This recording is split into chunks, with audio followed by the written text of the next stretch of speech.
Hello dear aspirants, welcome back to our channel. ఇక తెలంగాణ రాష్ట్రంలో జరగబోయేటువంటి అన్ని కాంపిటేటివ్ ఎగ్జామ్స్ను దృష్టిలో పెట్టుకొని జనరల్ స్టడీస్లో భాగంగా ముఖ్యమైనటువంటి కంటెంట్ని మన ఛానల్లో వీడియోస్ రూపంలో అందించే ప్రయత్నం చేస్తున్నాను.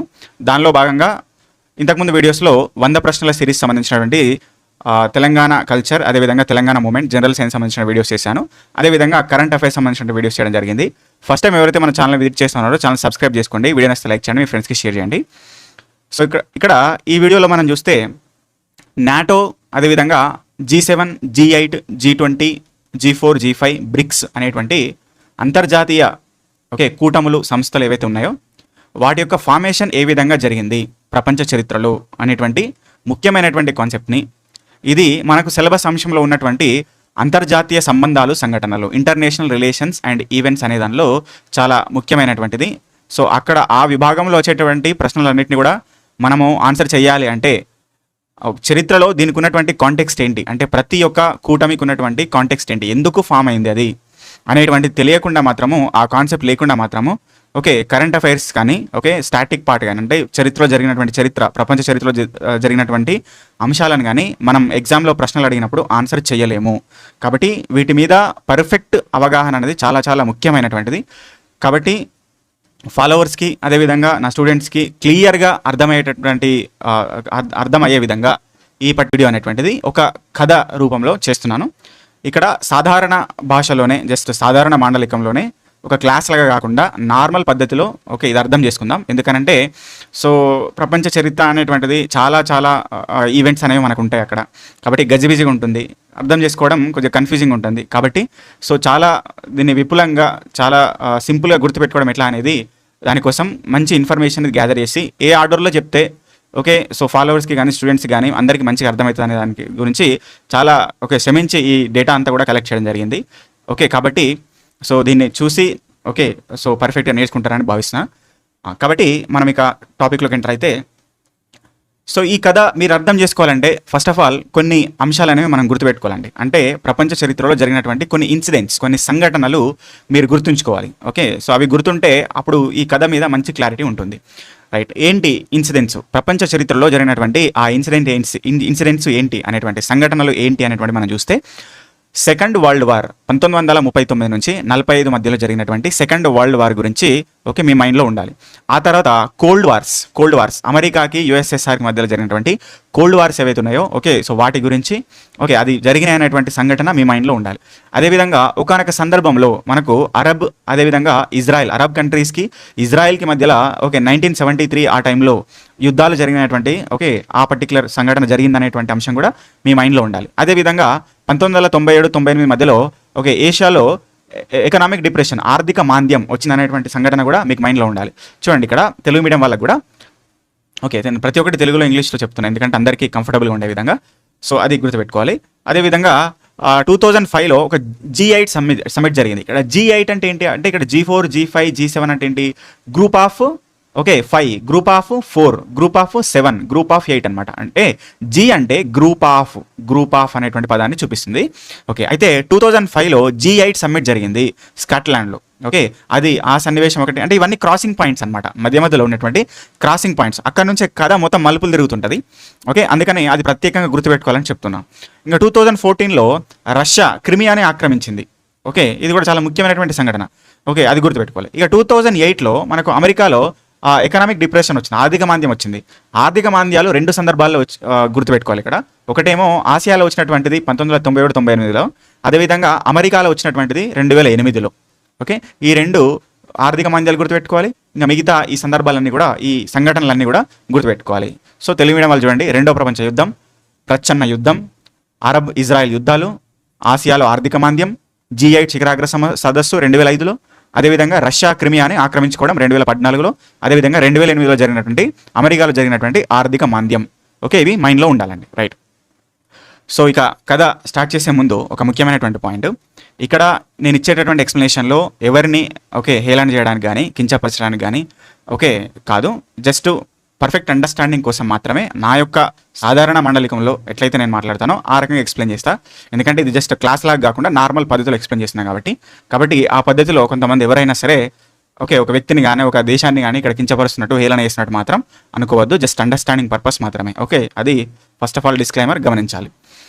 రైట్, ఇక కథలోకి ఎంటర్ అయితే ఫస్ట్ కట్ చేస్తే రెండవ ప్రపంచ యుద్ధం అండి, సెకండ్ వరల్డ్ వార్ 1939 నుంచి 1945 మధ్యలో జరిగిందండి సెకండ్ వరల్డ్ వార్. ఓకే, దీనికంటే ముందు మొదటి ప్రపంచ యుద్ధం జరిగింది, ఫస్ట్ వరల్డ్ వార్ జరిగిందనమాట. ఓకే, అయితే ప్రతిదానికి రీజన్ ఉంది ఇక్కడ. ఫస్ట్ వరల్డ్ వార్ ఎందుకు జరిగింది, సెకండ్ వరల్డ్ వార్ ఎందుకు జరిగింది, చాలా రీజన్స్ ఉన్నాయి ఈ వార్స్కి. కానీ తక్షణమైనటువంటి కారణాలు కొన్ని ఉన్నాయి. For example first world war చూస్తే, ఫస్ట్ వరల్డ్ వార్కి తక్షణ కారణం ఏంటిది అని చూస్తే, అక్కడ ఆస్ట్రియా హంగేరీ రాజు అయినటువంటి ఒక రాజు వాళ్ళ భార్యతోని బోస్నియాకి వెళ్తే ఆ దేశంలో ఉన్నటువంటి ఒక బోస్నియన్ సెర్బు వాళ్ళని చంపేస్తాడు, వాళ్ళిద్దరిని. చంపేస్తే అట్లా యుద్ధం స్టార్ట్ అవుతుంది. అది తక్షణ కారణం మొదటి ప్రపంచ యుద్ధానికి. అయితే ఆ మొదటి ప్రపంచ యుద్ధము అయిపోయిన తర్వాత ఆ మొదటి ప్రపంచ యుద్ధంలో జర్మనీ పూర్తి మొత్తంలో ఓడిపోతుంది. అవమాన భారంతో కుంగిపోతుంది అనమాట జర్మనీ. అయితే ఆ తర్వాత జర్మనీలో నాజీ పార్టీని స్థాపించినటువంటి హిట్లరు సో మొదటి ప్రపంచ యుద్ధంలో జర్మనీ ఓడిపోయింది కాబట్టి ఎట్లయినా పరువు తగ్గించుకోవాలి, మళ్ళీ ఒక యుద్ధం జరగాలి, మళ్ళీ అందులో నేనే గెలవాలి, నా పేరే ఉండాలని చెప్పేసి ఒక మైండ్లో అదొకటి పెట్టుకొని ఉంటాడు అనమాట. అయితే ఎప్పుడెప్పుడు యుద్ధం జరుగుతుందా మళ్ళొక యుద్ధం అని ఎదురు చూస్తూ ఉంటాడు. కానీ యుద్ధం జరగదు, అంత ప్రశాంతంగానే ఉంటుంది. ఇక ఏం చేయాలి, నేనే లొల్లి పుట్టిస్తా అని చెప్పేసి ఏం చేస్తారంటే ఆ జర్మనీకి పక్కన ఉన్నటువంటి పోలాండ్ని మెల్లగా కదిలిస్తాడు. అంటే ఆ జర్మనీ మీద దండయాత్ర చేస్తారనమాట. దాడి చేస్తాడు. మరి పోలాండ్ మీద ఎందుకు దాడి చేశానంటే, పోలాండ్కి ఫ్రాన్సు అదేవిధంగా బ్రిటను వీళ్ళిద్దరూ మంచి ఫ్రెండ్స్. పోలాండ్ని కదిలించినాం అనుకో, వీళ్ళిద్దరు వస్తారు. అప్పుడు యుద్ధం స్టార్ట్ అవుతుందని హిట్లర్ ఏం చేసిందంటే పోలాండ్ని కదిలించండి మెల్లగా. అన్నట్టుగానే వాళ్ళు వచ్చారు, ఫ్రాన్స్ బ్రిటన్ ఇద్దరు వచ్చారు. అప్పుడు యుద్ధం స్టార్ట్ అయిందండి. ఆ యుద్ధంలో రెండు కూటముల మధ్య జరిగింది ఈ యుద్ధం అనేటువంటి, సెకండ్ వరల్డ్ వార్ అనేటువంటిది రెండు కూటముల మధ్య జరిగింది. ఒకదాన్నేమో మిత్రరాజ్యం అంటాం, ఇంకోదాన్ని అక్షరాజ్యం అంటాం. మిత్రరాజ్యం అంటే ఏమేమి ఉంటాయి, అలైడ్ పవర్స్ ఉంటాయి. అలైడ్ పవర్స్ ఏమేమంటారు వాటిని, యూకే, ఫ్రాన్స్, సోవియట్ యూనియన్ అప్పుడు యుఎస్ఎస్ఆర్, ఇప్పుడు రష్యా. ఆ తర్వాత యునైటెడ్ స్టేట్స్ అమెరికా. ఆ తర్వాత చైనా, అంటే చైనా లాస్ట్లో వచ్చింది. కాబట్టి ఆ రకంగా UK, France, USSR, United States ఇవన్నీ కలిపి మిత్ర రాజ్యాలు అనమాట. ఇవన్నీ ఒక కూటమి. వీళ్ళకి ఆపోజిట్లో ఇప్పుడు చెప్పినటువంటి జర్మను హిట్లర్ ఆధ్వర్యంలో, అదేవిధంగా జపాను, అదేవిధంగా యాక్సిస్ పవర్స్ అనమాట, అక్షరాజ్యాలు. ఆ రకంగా మిత్ర రాజ్యాలకు అక్షరాజ్యాలకు మధ్యలో రెండవ ప్రపంచ యుద్ధం జరిగిందండి. మరి రెండవ ప్రపంచ యుద్ధంలో ఎవరు గెలిచారు, మిత్ర రాజ్యాలే గెలిచినాయి, అలైడ్ పవర్సే గెలిచినాయి అనమాట. సో ఆ రకంగా ఇంకా లాస్ట్లో ఎట్లా యుద్ధం ముగిసింది, యుద్ధం ఎట్లా ముగిసిందంటే జర్మనీ పూర్తి మొత్తంలో మళ్ళీ ఓడిపోయింది. హిట్లర్ ఆత్మహత్య చేసుకున్నాడు, సూసైడ్ చేసుకున్నాడు, చనిపోయాడు. ఇక ఇంకేంటి, అది అయిపోయిన తర్వాత ఇక్కడ జపాన్ ఉంది కదా, ఆ జపాన్ మీద ఏంది అమెరికా బాంబులు వేశారు. హిరోషిమా నాగసాకి మీద 2 అణుబాంబులు వేశారు. మొత్తం చిత్తు అయిపోయింది జపాను. సో ఆ రకంగా యుద్ధం అనేది, రెండో ప్రపంచ యుద్ధం అనేది ముగిసింది. మిత్ర రాజ్యాలు ఇక్కడ విజయాన్ని సాధించినాయండి. సో ఇది సెకండ్ వరల్డ్ వార్ యొక్క కంక్లూజన్. కాబట్టి దీని నుంచే స్టార్ట్, ప్రపంచ చరిత్రని అక్కడి నుంచి మలుపు తిప్పినటువంటి ఒక ముఖ్యమైనటువంటి సంఘటన ఇది. ఎట్లా అనేది చూద్దాం ఇక ఇప్పుడు. రైట్, సో ఇక్కడ చూడొచ్చు వరల్డ్ వార్లో మనకు ఏమేమి దేశాలు పాల్గొన్నాయి అనేటువంటిది ఇక్కడ చూడొచ్చు. ఇక్కడ ఎల్లో కలర్లో కనిపిస్తున్నాయి అన్నీ కూడా. ఇక్కడ యుఎస్ఎస్ఆర్, యునైటెడ్ స్టేట్స్, ఇవన్నీ కూడా చైనా, ఇవన్నీ కూడా ఇక్కడ ఉన్నటువంటి, అదేవిధంగా ఇక్కడ రెడ్ కలర్లో కనిపిస్తున్నాయన్నీ కూడా యాక్సిస్ పవర్స్, అక్షరాజ్యాలు అనమాట. సో ఆ రకంగా వీటికి మధ్య మనము ఇక్కడ రెండో ప్రపంచ యుద్ధం అనే దాన్ని చూసినాం. అయితే చూడండి, భారతదేశానికి సంబంధించి భారతదేశము దేనిలో మెంబర్ అండి, అప్పుడు మరి భారతదేశం మిత్రరాజ్యంలోనే మెంబర్ అన్నట్టుగా పరిగణించాలి. అంటే ఏంటి, అప్పుడు మనం వలస రాజ్యపాలనలో ఉన్నాం, బ్రిటిష్ వాళ్ళ పరిపాలనలో ఉన్నాం. బ్రిటిష్ వాళ్ళు మిత్ర రాజ్యాల కిందకి వస్తారు, అలైడ్ పవర్స్ కిందకి వస్తారు. కాబట్టి వాళ్ళ చేతుల్లోనే మనం ఉన్నాం. కాబట్టి ఇంకా మనం చేసేది ఏం లేదు, వాళ్ళు అంటే వినాలి, అంటే అనాలి. కాబట్టి ఆ రకంగా కూడా మనం కూడా మిత్ర రాజ్యాలనే ఉన్నట్టు మనం కన్సిడర్ చేసుకోవచ్చు. కానీ మన జాతీయవాదులు మాత్రం రెండో ప్రపంచ యుద్ధానికి సపోర్ట్ చేయలేదు, ఒక కమ్యూనిస్టులు తప్ప వేరే వాళ్ళు సపోర్ట్ చేయలేదన్నమాట. రైట్. సో ఇక్కడ చూడొచ్చు ఈ ముగ్గురు పర్సన్స్ మిత్ర రాజ్యాలకు సంబంధించినటువంటి ముగ్గురు దేశాల యొక్క అధినేతలు అనమాట. ఈయననేమో యుఎస్ఏకి సంబంధించినటువంటి రూజ్వెల్ట్, ఈయన యూకేకి సంబంధించినటువంటి విన్స్టన్ చర్చిల్, ఈయననేమో జోసెఫ్ స్టాలిన్ యుఎస్ఎస్ఆర్ సంబంధించినటువంటి యుఎస్ఎస్ఆర్ పాలకుడు అనమాట. కాబట్టి రెండో ప్రపంచ యుద్ధం ముగిసిన తర్వాత వీళ్ళు ముగ్గురు కూర్చొని ఇక్కడ ముచ్చట పెట్టుకున్న సందర్భం మనకి ఇక్కడ కనిపిస్తూ ఉన్నది. కాబట్టి ఇక అప్పుడున్నటువంటి ప్రపంచ పటాన్ని మనం చూస్తే ఈ రకంగా మనకు 6 ఖండాలైనటువంటి మనకి ఇక్కడ కనిపిస్తూ ఉన్నాయి. North America, south America, Europe, Asia, అదేవిధంగా ఆఫ్రికా, ఆస్ట్రేలియా, ఓకే, అంటార్కిటికా. కాబట్టి ఇవన్నీ కూడా మనకు ఇప్పుడు ఇది ఉన్నటువంటి ప్రపంచ పటము. కాబట్టి దీని యొక్క హిస్టరీ, చరిత్ర అనేది ఏ విధంగా కొనసాగుతున్నది అనేటువంటి దాని గురించి మనం చూస్తాం. ముందుగా ఓకే, దీనికి ఐడియా పెట్టుకోండి. యూరోప్ ఎక్కడ ఉన్నది, ఓకే, ఏషియా ఎక్కడ ఉన్నది, ఇది యుఎస్ఎస్ఆర్, ఓకే, ఇది USSR, Europe countries, Europe country, అది కంట్రీ యూరోప్ ఖండం ఇది. ఓకే, ఇది north America, south America. So ఇక్కడ ఇది జాగ్రత్త చూసుకోవాలి, దీని మీద ఐడియా ఉండాలి, రైట్. ఓకే, అయితే ఇక్కడ ముఖ్యమైనటువంటి అంశం ఏంటంటే రెండవ ప్రపంచ యుద్ధం ముగిసిన తర్వాత, ఓకే, సో ఇక్కడ ఉన్నటువంటి మనం ఇక్కడ చూస్తున్నాం కదా, ఇందులో ఉన్నటువంటి ఇద్దరు పర్సన్స్, ఈయనేమో రూజ్వెల్ట్ అమెరికా అధ్యక్షుడు, ఈయన బ్రిటన్ ప్రధానమైనటువంటి విన్స్టన్ చర్చిల్. ఓకే, సో వీళ్ళిద్దరూ ఏం చేశారంటే ఈ రెండవ ప్రపంచ యుద్ధం ముగిసిన తర్వాత అట్లాంటిక్ సముద్రంలో సమావేశమయ్యారు అనమాట. ఓకే, యుద్ధం అయిపోయింది, ఇక్కడక్కడ కూల్ అయిపోయింది. అయిపోయిన తర్వాత మన ఇద్దరం కాసేపు ముచ్చటాడుకుందాం అని చెప్పేసి ఈయన ఏం చేసిండు, రూజ్వెల్ట్ చర్చిల్ని రమ్మన్నాడు. సో వీళ్ళిద్దరూ అట్లాంటిక్ సముద్రంలో ఒక యుద్ధ నౌక మీద కూర్చొని సమావేశమయ్యారు అనమాట. ఓకే, సో ఇద్దరు ఛాయ తాగకుండా కొన్ని ముచ్చట్లు చేసుకోవడం జరిగింది. కాబట్టి అవి మనకు ప్రపంచాన్ని మలుపు తిప్పినాయి, ఇంపార్టెంట్ అనమాట. ఓకే, సో అదేంటంటే రెండో ప్రపంచ యుద్ధం జరిగిన తర్వాత సో వాళ్ళ లోపల కొంత మార్పు వస్తుంది. ఊకే ఏంది ఈ యుద్ధాలు, ఈ కథ, ఊకే కన్నీళ్ళు, ఓకే, మొత్తం అంటే జర్మనీ మీద అణుబాంబులు వేసిన తర్వాత ఆ జర్మనీ అంతా కూడా నాశనం అయిపోయింది. దాన్ని చూసి కొద్దిగా ఓకే మార్పు చెందాలనుకున్నారు కావచ్చు. దాన్ని చూసి వాళ్ళు ఏమనుకున్నారంటే ఇంకా ఓకే ఇద్దరు అక్కడ ఇద్దరు కలుసుకొని అక్కడ ఏమనుకుంటారంటే ఇక యుద్ధం అయితే అయిపోయింది, ఓకే, కాబట్టి మనం ఇప్పటి నుంచి ఎవరి జోలికి పోవద్దు, మనది మనం మంచిగా ఉందాం, ఓకే, ఎవరిది వాళ్ళము మంచిగా బతుకుదాం. కాబట్టి ఈ యుద్ధాలు ఇవన్నీ పక్కగా పెట్టేసి ప్రపంచ శాంతి కోసము ఓకే ఒక సంస్థని స్థాపించుకొని ప్రపంచ శాంతిని నెలకొల్పుదాం, ఈ యుద్ధాలు ఇవన్నీ పక్కకు పెడదామని చెప్పేసి ఒక ఒప్పందం చేసుకుంటారండి వాళ్ళిద్దరు అక్కడ. ఓకే, ఎవరెవరు, యుఎస్ఏ రూజ్వెల్ట్, అదేవిధంగా Winston Churchill, UK Winston Churchill, వీళ్ళిద్దరు కూడా అక్కడ ఓకే శాంతి సమావేశాన్ని ఏర్పరచుకుంటారు అట్లాంటిక్ సముద్రం మీద. ఓకే, సో ఆయన కూడా ఒప్పుకుంటాడు. ఇక ఏం చేస్తారంటే ఒక పేపర్ తీసి దాని మీద ఒక 8 పాయింట్లు రాసుకుంటారు. ఓకే, మనం ఎవరు జోలికోవద్దు, ఎవరి భూభాగాలను మనం దోచుకోవద్దు, వలస పాలన బంద్ చేయాలి అని చెప్పి ఓకే ఇట్లా 5, 6, 8 మొత్తం 8 పాయింట్లతోనే ఒక పేపర్ మీద రాసుకుంటారు. ఇది అట్లాంటిక్ సముద్రం మీద జరిగింది కాబట్టి దీన్ని ఏమంటామంటే అట్లాంటిక్ చార్టర్ అంటామండి. అట్లాంటిక్ చార్టర్ అంటాం దీన్ని. ఈ అట్లాంటిక్ చార్టర్ మీద రాసుకున్నటువంటి ఓకే ఈ శాంతి ఒప్పందం వీరిద్దరి మధ్య జరుగుతుంది. అయితే దీని అవుట్కమ్ ఏంటంటే అయితే ప్రపంచ శాంతి కోసం ఒక సంస్థ ఉండాలి, ఒక ఆర్గనైజేషన్ ఉండాలి మనకని చెప్పేసి ఓకే దాని అవుట్కమ్ అనమాట.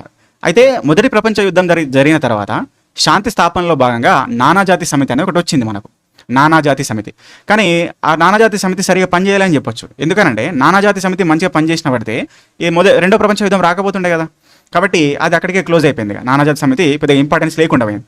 కాబట్టి ఒక ఇంటర్నేషనల్ ఆర్గనైజేషన్ ఇంకొకటి ఉండాలి అని చెప్పేసి ఆ ఒప్పందంలో భాగంగా ఇక్కడ ఒక యునైటెడ్ నేషన్స్ ఐక్యరాజ్య సమితి అనేటువంటి ఒక సంస్థను ఏర్పాటు చేయాలని వీళ్ళిద్దరు ఇక్కడ ఒప్పందం చేసుకున్నారండి. ఓకే, సో దానిలో భాగంగానే అక్టోబర్ 24, 1945 సంవత్సరంలో ప్రపంచ శాంతి నెలకొల్పడం కోసము మనకు ఓకే ఒక ప్రపంచవ్యాప్తంగా ఉన్నటువంటి 51 దేశాలు, అప్పుడు 51 దేశాలు, ఇప్పుడు 193, 51 వ్యవస్థాపక దేశాలతోని ఫౌండింగ్ మెంబర్స్తోని ఒక సంస్థ ఫామ్ అయింది, అంతర్జాతీయ సంస్థ. దాన్నే మనం ఐక్యరాజ్య సమితి, యునైటెడ్ నేషన్స్ అని అంటామండి. ఓకే, అది గుర్తుపెట్టుకోవాలి. ఐక్యరాజ్య సమితి ప్రపంచ శాంతి కోసం ఏర్పాటు చేయబడింది అక్టోబర్ 24, 1945 రోజున. ఓకే, అయితే దీని లోపల 6 భాగాలు ఉంటాయి, 6 ఆర్గన్స్ అంటే ముఖ్యమైనటువంటి అవయవాలు, అంగాలు అంటామని చెప్పేసి. ఓకే, సో 6 ముఖ్యమైనటువంటి అంగాలు ఈ ఐక్యరాజ్య సమితిలో ఉంటాయి అన్నమాట.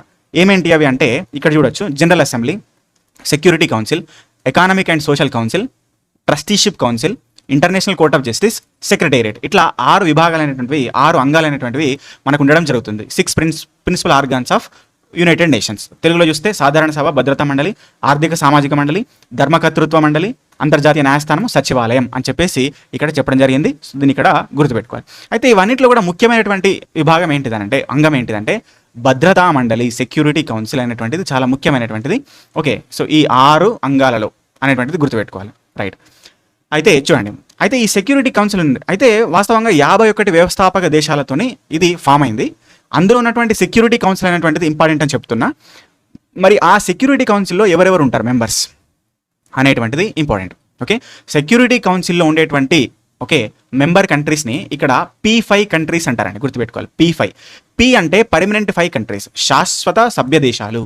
అంటే యునైటెడ్ నేషన్స్లోకి ఎవరు వచ్చినా ఎవడు అయినా కానీ ఈ 5 మాత్రం కంపల్సరీ ఉంటారు అందులోనే. అందుకనే శాశ్వత సభ్య దేశాలు అని చెప్పేసి వాటిని సెక్యూరిటీ కౌన్సిల్ కింద ఉంచడం జరిగిందనమాట. ఓకే, మరి ఈ శాశ్వత సభ్య దేశాల్లో సెక్యూరిటీ కౌన్సిల్లో ఏమేమి కంట్రీస్ ఉంటాయి ఇక్కడ చూస్తే, బి అంటేనేమో బ్రిటన్, ఓకే, ఎఫ్ అంటేనేమో ఫ్రాన్స్, సి అంటేనేమో చైనా, ఏ అంటే అమెరికా, ఆర్ అంటే Russia. So Britain, France, China, America, Russia ఈ పర్టికులర్ దేశాలు సెక్యూరిటీ కౌన్సిల్లో ఉంటాయన్నమాట. ఓకే, ఒకసారి మనం గమనిస్తే చూడండి, రెండో ప్రపంచ యుద్ధం జరిగినప్పుడు ఇక్కడ ఉన్నటువంటి మిత్ర రాజ్యాల్లో అలైడ్ పవర్స్లో ఏమేమి దేశాలు ఉన్నాయండి? చూడండి, చైనా ఉన్నది, అమెరికా ఉన్నది, ఓకే, సో బ్రిటన్ ఉన్నది, ఫ్రాన్స్ ఉన్నది, రష్యా ఉన్నది. అంటే ఇవన్నీ కూడా ఏంటి, ఇక్కడ చెప్పినటువంటి పర్మనెంట్ 5 కంట్రీస్, శాశ్వత సభ్య దేశాలు అన్నాం కదా. ఈ శాశ్వత సభ్య దేశాలన్నీ ఏంటి? ఇవి రెండో ప్రపంచ యుద్ధంలో గెలిచినటువంటి అలైడ్ పవర్స్ అన్నమాట. ఓకే, చాలా ఇంపార్టెంట్, గుర్తుపెట్టుకోవాలి. రెండవ ప్రపంచ యుద్ధంలో గెలిచినటువంటి అలైడ్ పవర్స్ అన్నీ కూడా, మిత్రపక్షాలన్నీ కూడా, మిత్ర రాజ్యాలన్నీ కూడా ఇక్కడ సెక్యూరిటీ కౌన్సిల్లో శాశ్వత సభ్య దేశాలుగా ఓకే ఏర్పాటైనాయి అని గుర్తుపెట్టుకోవాలన్నమాట. ఓకే, మరి అంటే ఇప్పుడు ఈ పర్టికులర్ యునైటెడ్ నేషన్స్ ఐక్యరాజ్య సమితిలో ఇన్ని విభాగాలు ఉన్నాయి. దానిలో సెక్యూరిటీ కౌన్సిల్ ఇంపార్టెంట్ అంటున్నాం. మరి ఈ సెక్యూరిటీ కౌన్సిల్లో 5 మెంబర్సే ఉన్నాయి అంటున్నాం, అవి మాత్రమే పర్మనెంట్ అంటున్నాం. మరి దీని యొక్క ఇంపార్టెన్స్ ఏంటి, సెక్యూరిటీ కౌన్సిల్ యొక్క ఇంపార్టెన్స్ ఏంటి అని చూస్తే, ఈ సెక్యూరిటీ కౌన్సిల్లో ఉన్నటువంటి దేశాలన్నిటికి కూడా వీటో పవర్ ఉంటుందన్నమాట. Veto power. Okay, veto power అంటే ఏంటి అంటే వ్యవస్థాపక దేశాలు 51 అప్పుడు యునైటెడ్ నేషన్స్, ఇప్పుడేమో 193. ఓకే, ఈ 193 దేశాలన్నిటికి కూడా ఓటింగ్ హక్కు ఉంటుంది. అయితే ఫర్ ఎగ్జాంపుల్ ఈ 193 దేశాల్లో ఈ 5 దేశాలు తీసేస్తే, ఓకే, మిగతా 188 దేశాలు ఏదైనా ఒక తీర్మానాన్ని చేసినాయి అనుకోండి, ఏదైనా డిక్లరేషన్ని ప్రకటించినాయి అనుకోండి. ఓకే, ఈ 5 దేశాల్లో ఏ ఒక్క దేశం వద్దన్నా కూడా ఆ తీర్మానం ఆమోదించడానికి వీల్లేదన్నమాట. అది అవ్వదు. ఈ 5 దేశాల్లో ఒక్క దేశం ఆమోదించకపోయినా, వద్దు అని అంటే ఈ 188 దేశాల యొక్క మాట కూడా పనిచేయదన్నమాట. అది పవర్, వాళ్ళ పవర్. అంటే ఐక్యరాజ్య సమితిని శాసించేది ఒక రకంగా ఎవరు? ఈ పర్టికులర్ బిఎఫ్కార్ దేశాలు అనమాట. Okay, Britain, France, China, America, Russia మిత్ర రాజ్యాలు, అలైడ్ పవర్స్ అనమాట. దీన్ని మనం వీటో అధికారం అని చెప్పేసి అంటాం. ఓకే, అంటే ఒక రకంగా ఏంటి, ఐక్యరాజ్య సమితిలో ఏం చేయాలన్నా కూడా వీళ్ళతోనే సాధ్యం అనేటువంటిది ఒక రకంగా చెప్పాలంటే ఇక్కడ. సో అలాంటి పవర్స్ని ఇక్కడ ఐక్యరాజ్య సమితిలో కలిగి ఉన్నారు అని గుర్తుపెట్టుకోవాలన్నమాట. ఓకే, కానీ దూరం నుంచి ఈ పర్టికులర్ వ్యవస్థని గమనిస్తున్నటువంటి కొన్ని దేశాలు ఉన్నాయి. ఏంటి అంటే అప్పుడు అవి సాధారణంగా వెనుకబడిన దేశాలే కావచ్చు, అభివృద్ధి లేని దేశాలే కావచ్చు, అభివృద్ధి చెందుతున్న దేశాలే కావచ్చు అప్పటికప్పుడు. కానీ ఎప్పుడో ఒకప్పుడు మాకు కూడా టైం వస్తుంది, ఎప్పుడు మీరైనా శాసించేది, ఓకే, అంత పోకడు ఎందుకు మీకు అని చెప్పేసి ఒక కార్నర్ నుంచి చూస్తున్నటువంటి కొన్ని దేశాలు ఉన్నాయండి. ఓకే, ఆ దేశాలు ఏంటంటే ఇక్కడ చూస్తే, okay, Brazil, Germany, India, Japan. Brazil, Germany, India, Japan ఈ 4 దేశాలు ఓకే ఒక కార్నర్ నుంచి చూస్తున్నాయి. ఏంది ఈ 5 దేశాల యొక్క ఓకే అంత పోకడేంది, ఓకే అంతా విర్రవి కూడా ఏంది, సెక్యూరిటీ కౌన్సిల్ అంటే 188 దేశాలు ఓకే ఒక డిక్లరేషన్ చేస్తే మీ 5 ఎవరొకరు అద్దన్నా కూడా దాన్ని తీర్మానించకపోవడం అంటే అంత పవర్ని మీ దగ్గర పెట్టుకోవడం ఏంది, ఓకే అని చెప్పేసి ఒక రకంగా చూస్తూ ఉన్నాయి. మాకు కూడా ఒక టైం వస్తుంది, ఎప్పుడో ఒకసారి మాకు కూడా టైం వస్తుంది అని చెప్పేసి అట్లా చూస్తూ ఉన్నాయి అనమాట. ఆ దేశాలేంటి, Brazil, Germany, India and Japan అనమాట. అంటే ఆ రకంగా సెక్యూరిటీ కౌన్సిల్లో మెంబర్షిప్ కోసం, సభ్యత్వం కోసం ఓకే సో పాటుపడుతున్నటువంటి దేశాలు, కోరుకున్నటువంటి దేశాల యొక్క సమైక్యనే ఇక్కడ G4 నేషన్స్, G4 కంట్రీస్ అని అంటారు. ఇది 2005లో ఏర్పడిందండి. అంటే వీళ్ళ యొక్క భావన అప్పటి నుంచే ఉన్నది. ఐక్యరాజ్య సమితి ఏర్పడినప్పటి నుంచే వాళ్ళకి మనసులో ఉన్నది సెక్యూరిటీ కౌన్సిల్ని అంటే యుఎన్ఏ ఇట్లా శాసించడం, ఈ 5 దేశాలు ఇది ఏందని చెప్పేసి వాళ్ళ మనసులో ఉన్నది. కానీ అప్పుడు వెనుకబడిన దేశాలు కాబట్టి ఒక టైం కోసం చూసినాయి. టైం వచ్చింది 2005లో.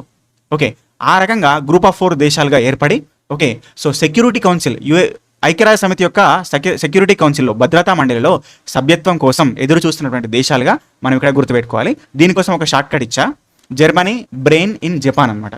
ఓకే, జర్మనీ, జపాన్ 2, బ్రెయిన్లో ఓకే BRA బ్రెజిల్ అని గుర్తుపెట్టుకోండి, IR అంటే ఇండియా అని గుర్తుపెట్టుకోండి. జర్మనీ, బ్రెయిన్ ఇన్ జపాన్ ఇది ఒక షార్ట్ కట్.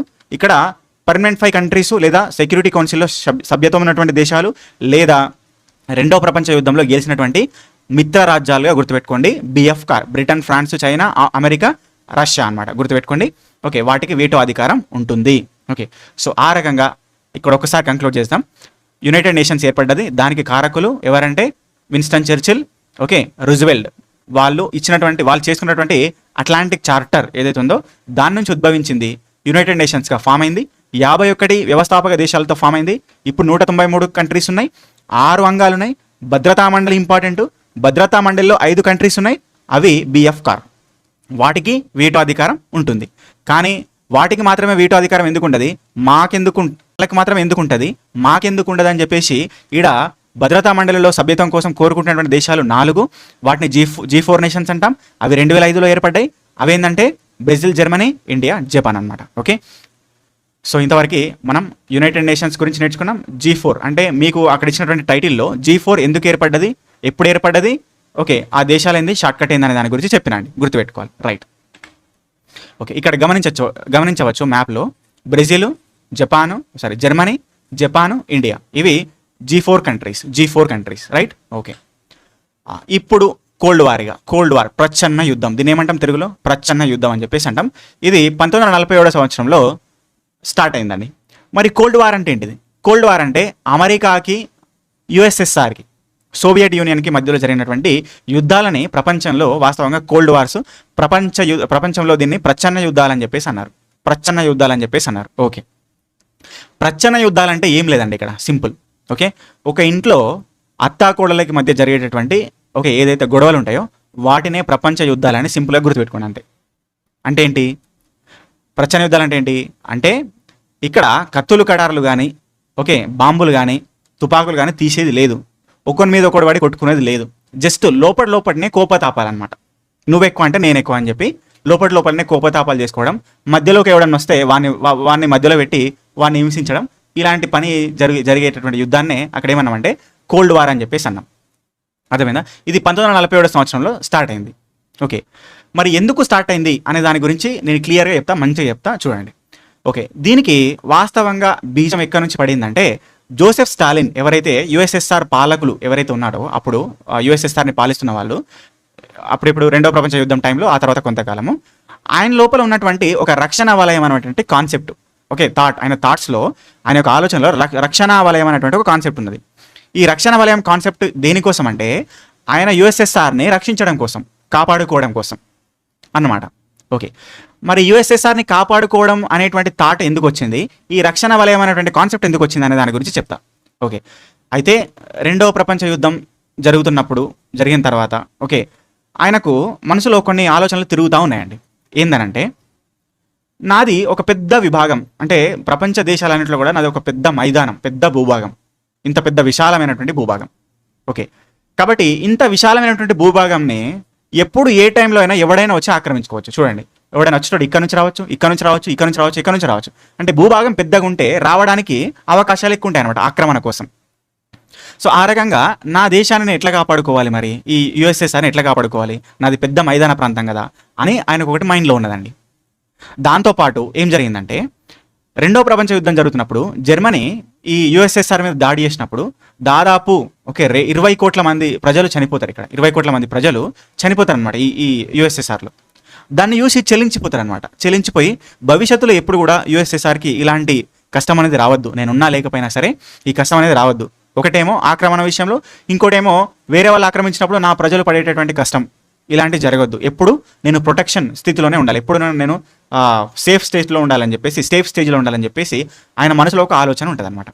ఓకే, ఈ పర్టికులర్ ఆలోచననే రక్షణ వలయం కాన్సెప్ట్ అనే దాంతో ఆయన కాపాడాలనుకున్నాడు. ఓకే, రక్షణ వలయం అంటే ఏంటంటే ఆయన యొక్క దేశ భూభాగాన్ని కాపాడడం కోసము ఎంత వీలైతే అంత చుట్టుపక్కల ప్రాంతాలన్నీ ఆక్రమించుకుంటే వెళ్ళిపోతా. ఇది అసలైన యుఎస్ఎస్ఆర్. దీని పక్కన భూభాగాలు ఉంటాయి కదా, పక్కన దేశాలన్నీ ఉంటాయి కదా, ఆ దేశాలన్నింటినీ కూడా ఆక్రమించుకుంటూ వెళ్ళిపోతా, మొత్తం అంటే ఎక్స్పాండ్ చేసుకుంటూ వెళ్ళిపోతా.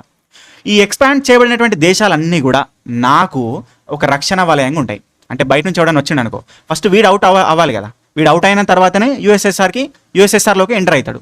కాబట్టి ఎంత పెద్దగా నా భూభాగాన్ని పెంచుకుంటా పోతే అంత ఎక్కువగా నేను సేఫ్ అయిపోతా అని చెప్పి ఆయన మనసులో ఒక థాట్ ఉన్నదన్నమాట. ఓకే, అంటే ఈ పర్టికులర్ యుఎస్ఎస్ఆర్ చుట్టూ ఆయన పెంచుకోవాలనుకున్నటువంటి ఈ భూభాగ పరిమితిని, జాగ్రఫికల్ ఎక్స్టెన్షన్ మొత్తం కూడా రక్షణ వలయం అని చెప్పేసి అంటారండి, రక్షణ వలయం. ఓకే, సేఫ్ ఒక కంచె అనమాట, ఆ రకంగా చేసుకోవాలనుకున్నాడు. దానిలో భాగంగా ఓకే పక్కన ఉన్న వాళ్ళందరినీ కూడా యుఎస్ఎస్ఆర్లో కలుపుకుంటా వెళ్ళిపోవడం స్టార్ట్ చేసిండు అనమాట. అర్థమైందా? అది 2 పద్ధతుల ద్వారా చేసిండు.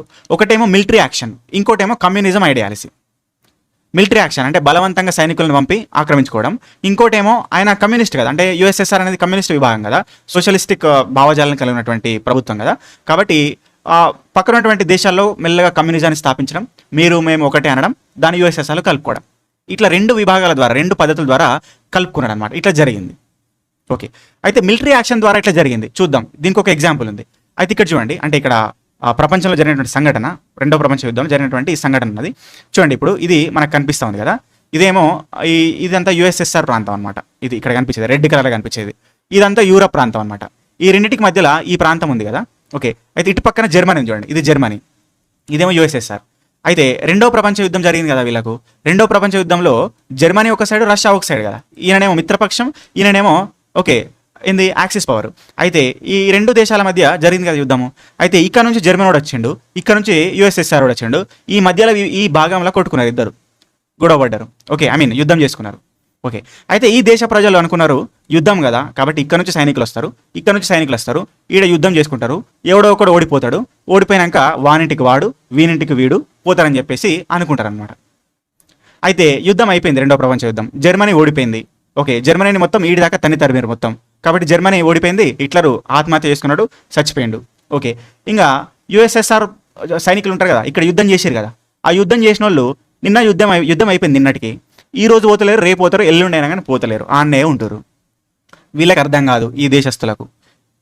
ఓకే, ఎందుకుంటారు వీళ్ళని చెప్పేసి ఆ సైనికుల దగ్గరికి అడుగుతారనమాట. ఇంద్రాబాయ్ యుద్ధం అయిపోయింది కదా, మీరు వెళ్ళిపోవచ్చు కదా, ఇంకేం చేస్తున్నారంటే వాళ్ళు ఏమంటారంటే మేము బోము, ఈయనే ఉంటాం, మిమ్మల్ని కూడా తీసుకుపోయి యుఎస్ఎస్ఆర్లో కలుపుతామంటారు. కలిపేసారు కూడా. అంటే మీకు అర్థమైందా? అంటే ఈ యుఎస్ఎస్ఆర్ పక్కన ఉన్నటువంటి విభాగాలన్నీ కూడా రెండో ప్రపంచ యుద్ధం జరుగుతున్నప్పుడే యుఎస్ఎస్ఆర్లో కలపడం స్టార్ట్ అయిపోయింది అనమాట. ఓకేనా? సో ఆ రకంగా ఇక్కడ మనం చూస్తే ఎస్టోనియా, లాట్వియా, లిథువేనియా, పోలాండ్ ఇవన్నీ కూడా యుద్ధం సమయంలో, యుద్ధం ముగిసిన వెంటనే రష్యా సైనిక బలగంతో పూర్తి మొత్తంలో ఆక్రమించుకున్నారు అని గుర్తుపెట్టుకోవాలన్నమాట. ఓకే, అదేవిధంగా కమ్యూనిస్ట్ ప్రభుత్వాలను నిలిపి పోలాండ్ కానీ, తూర్పు జర్మనీ కానీ, చెకస్లోవేకియా కానీ, హంగేరీ కానీ, రుమేనియా కానీ, బల్గేరియా కానీ ఇవన్నీ కూడా కమ్యూనిస్ట్ ప్రభుత్వాలను స్థాపించి ఆక్రమించుకున్నారు అని ఇక్కడ గుర్తుపెట్టుకోవాలన్నమాట. ఓకేనా? అయితే ఈ సన్నివేశాన్ని దూరం నుంచి ఒక ఆయన చూస్తుండు. ఓకే, ఆయన ఎవరు తెలుసా? అమెరికా దూరం నుంచి ఇక్కడ జరుగుతున్నటువంటి ఈ సన్నివేశం మొత్తం చూస్తూ ఉన్నాడు. ఓకే, ఆయనకు భయం అవుతుంది. ఏందిడు మెల్లమెల్లగా మొత్తం పక్కనున్నంత ఆక్రమించుకుంటూ వస్తున్నాడు. ఓకే, మరి ఆక్రమించుకుంటూ ఏడు దాకా వస్తాడు, నా దాకా వస్తాడేమో, నేను ఈడున్నా, నా దాకా వస్తాడేమో అని చెప్పి ఈయనకు భయం అవుతుంది. అంటే వీళ్ళదేమో క్యాపిటలిస్టిక్ విధానము, వీళ్ళదేమో సోషలిస్ట్ విధానము, ఇద్దరు ఆపోజిట్. ఓకే, కాబట్టి ఈ రకంగా యుఎస్ఎస్ఆర్ అనేది ఆక్రమణ చేసుకుంటూ నా దాకా వచ్చి నాకే దెబ్బ పెడతాడేమని చెప్పేసి యుఎస్ఏ భయపడడం స్టార్ట్ చేస్తుంది ఈ సన్నివేశాలు చూసిన తర్వాత. ఓకే, రెండో ప్రపంచ యుద్ధం అయిపోతుంది, కలిసే ఉన్నారు. ఆ తర్వాత జరుగుతున్న ఈ రకంగా రక్షణ వలయం కాన్సెప్ట్లో భాగంగా యుఎస్ఎస్ఆర్ ఆక్రమణ చేసుకుంటూ వెళ్ళిపోతుంది అనమాట, ముందుకెళ్తుంది. సో దీన్ని చూసినటువంటి అమెరికాకు భయం అవుతుంది అనమాట. ఓకే, సో భయం అయ్యి ఏం చేస్తాడు, వాళ్ళ పక్కన ఉన్నటువంటి మిత్రపక్షాలు మిగతా దేశాలు ఉన్నాయి కదా, ఏవి ఫ్రాన్సు, కెనడా, ఓకే, యూకే అంటే బ్రిటన్, ఇవన్నీ కూడా ఫోన్ కొడతారు. ఫోన్ కొట్టంగానే వాళ్ళు వస్తారు, కూర్చుంటారు. ఓకే, ఇంకా ఏమైంది చెప్పు, ఎందుకు ఫోన్ చేసినామంటే ఈయన చెప్తాడు, యుఎస్ఎస్ఆర్ యొక్క, సోవియట్ యూనియన్ యొక్క పరిస్థితి ఇట్లున్నది, వాడు మెల్లమెల్లగా అక్కడి నుంచి వస్తున్నాడు. ఓకే, మరి ఏడు దాకా వస్తాడో నాకైతే అర్థమైతలేదు, ఎందుకో నా మీదనే కన్నేసినట్టు నాకు అనిపిస్తున్నది. ఓకే, మరి నేను కానీ అవుట్ అయిన అనుకో, మీరైతే పిల్లబచ్చగాళ్ళు, మరి మీ పరిస్థితి ఏందో చూసుకోని రాబాయ్ అని చెప్పేసి అమెరికా చెప్తాడు వాళ్ళకు. చెప్పంగానే వాళ్ళకు కూడా భయం అవుతుంది. ఎందుకంటే అమెరికానే పెద్దన్న అందరికీ, ఇప్పటికీ అప్పటికి బిగ్ బ్రదర్. మరి అమెరికానే భయపడుతుందంటే ఇంకా మా పరిస్థితి అని చెప్పి వీళ్ళకి కూడా భయం అవుతుంది. ఓకే, భయం అవుతూనే వాళ్ళు ఏం చేస్తారంటే, ఓకే అట్లా కాదన్నా, వీళ్ళకి సజెషన్ చేస్తారు, అట్లా కాదన్నా మనం మొత్తం ఒక కూటమి తయారైదాం, ఒక గ్రూప్ తయారైదాం. ఓకే, యుఎస్ఎస్ఆర్ అట్లా ఆక్రమణ చేసుకుంటూ వస్తుంటే మన దాకా ఇట్లా వస్తే మనం కలిసికట్టుగా ఉండి పోరాడదాం, యుఎస్ఎస్ఆర్కి వ్యతిరేకంగా పోరాడదాం అని చెప్పేసి ఒక ఒప్పందం చేసుకుంటారండి. ఓకే, ఆ ఒప్పందం యొక్క రిజల్టే ఇక్కడ NATO, North Atlantic Treaty Organization 1949. Okay, కాబట్టి ఇక్కడ అర్థం చేసుకోవాలి నాటో అనేది ఎందుకు ఏర్పడింది అంటే, యుఎస్ఎస్ఆర్ యొక్క ఆక్రమణకు భయపడినటువంటి పశ్చిమ యూరప్ దేశాలు, వెస్టర్న్ యూరప్ కంట్రీస్, అదేవిధంగా అమెరికా లాంటి క్యాపిటలిస్టిక్ ఎకానమిక్ కంట్రీస్ అన్నీ కూడా యుఎస్ఎస్ఆర్ నుంచి తమను తాము కాపాడడం కోసము ఏర్పాటు చేసుకున్నటువంటి ఆర్గనైజేషన్గా నాటోని గుర్తుపెట్టుకోవాలి. ఓకే, 1949లో ఏమేమి countries? USA, Canada, western Europe, European countries అన్నీ కూడా. కరెంట్లీ ఎన్ని ఉన్నాయి? 32 కంట్రీస్ ఉన్నాయి. Okay, European nation countries. వాటితో పాటు బలమైనటువంటి కంట్రీస్ ఏంటి? యుఎస్ఏ, కెనడా అన్నమాట, గుర్తుపెట్టుకోవాలి. ఎందుకంటే to stop the Soviet Union or Russia from expanding its territory and spreading communism after World War 2. కమ్యూనిజాన్ని వ్యాప్తి చేసి తమ యొక్క భూభాగాలను వ్యాప్తి చేసుకుంటున్నటువంటి సోవియట్ యూనియన్కి వ్యతిరేకంగా స్థాపించారు అప్పుడు. రైట్, అయితే వీళ్ళ యొక్క నినాదం ఏంటి? అయితే వీళ్ళు నాటోని స్థాపించుకున్న తర్వాత అందరూ నాటో మీద సంతకాలు పెట్టుకున్నాక ఒక నినాదం చేశారండి. ఆ నినాదం చాలా ఇంపార్టెంట్. ఏంటంటే ఒక్కొన్ని కొడితే అందరినీ కొట్టినట్టే. గుర్తుపెట్టుకోవాలి, ఒక్కొన్ని కొడితే అందరినీ కొట్టినట్టే. And attack against one ally is considered and attack against all allies. అది ఆర్టికల్ 5 అనమాట. వాళ్ళ నాటో యొక్క చార్టర్లో ఆర్టికల్ 5 చెప్తుంది, ఒక్కొని కొడితే అందరినీ కొట్టినట్టే అని చెప్పేసి. ఓకే, సో ఆ రకంగా నాటో అనేది యుఎస్ఎస్ఆర్కి వ్యతిరేకంగా ఓకే వారి నుంచి రక్షణ పొందడం కోసం స్టార్ట్ చేయబడింది. రైట్, కాబట్టి ఇవి అప్పుడున్నటువంటి పరిస్థితి. ఈ రకంగా యుఎస్ఎస్ఆర్ మొత్తం ఆక్రమించుకున్నది అప్పుడు రక్షణ వలయంలో భాగంగా.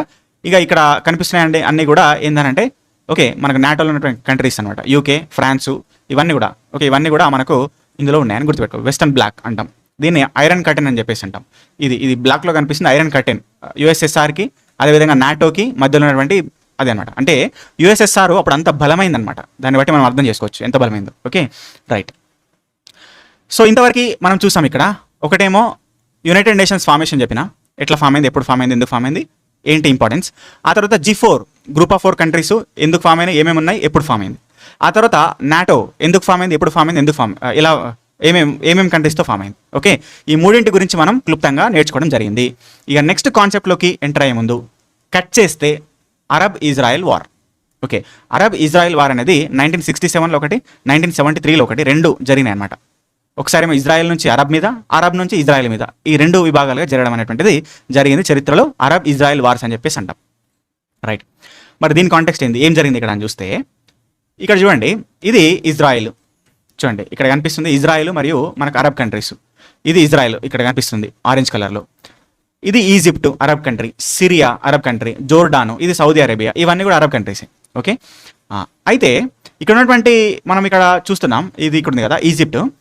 అయితే ఇక్కడ ఉన్నటువంటి సినాయ్ కానీ ఓకే వెస్ట్ బ్యాంక్ కానీ గాజా కానీ ఇవన్నీ కూడా ఈజిప్ట్లో భాగం అనమాట. అర్థమైందా? అయితే ఇజ్రాయెల్కి ఏందనంటే ఒక గుణము, ఈ పక్కన ఉన్నటువంటి అరబ్ కంట్రీస్ని ఆక్రమించుకోవాలి ఎప్పుడు అని ఆయన ఆలోచన. ఇజ్రాయెల్ ఆలోచన ఏంటంటే ఎప్పుడు ఈ అరబ్ కంట్రీస్లో ఉన్నటువంటి ముఖ్యమైన భాగాలన్నీ కూడా ఆక్రమించుకోవాలని ఓకే ఆయన యొక్క ఆలోచన. దానిలో భాగంగా ఏం చేసిందంటే 1967లో 6 డే వార్, 6 రోజుల యుద్ధం అని ఒక యుద్ధాన్ని చేసిండు. ఎవరు చేసిండు? ఇజ్రాయెల్ అరబ్ కంట్రీల మీద చేసిండు 1967లో. ఆ పర్టికులర్ 6 డే వార్లో ఆయన ఏం చేసిండంటే ఇక్కడ ఉన్నటువంటి సినాయ్ని, గాజాని, వెస్ట్ బ్యాంక్ని ఇవన్నీ ఆక్రమించుకున్నాడు ఆ టైంలో.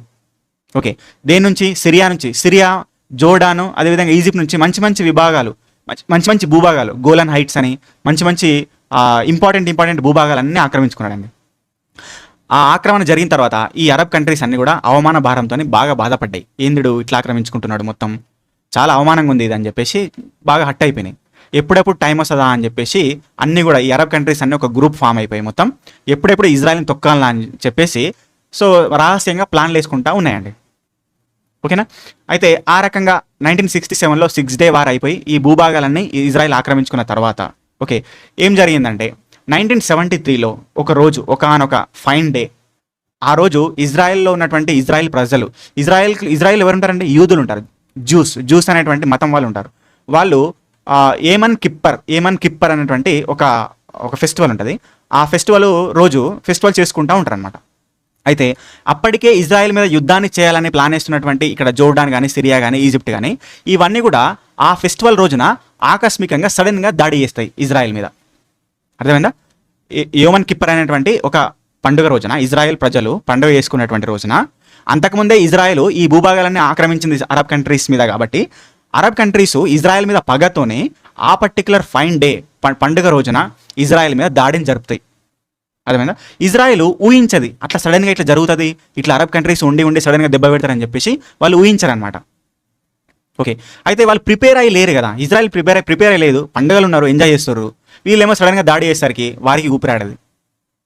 ఓకే, ఊపిరాడది, వాళ్ళు బలహీనంగా ఉంటారు అనమాట యుద్ధంలో.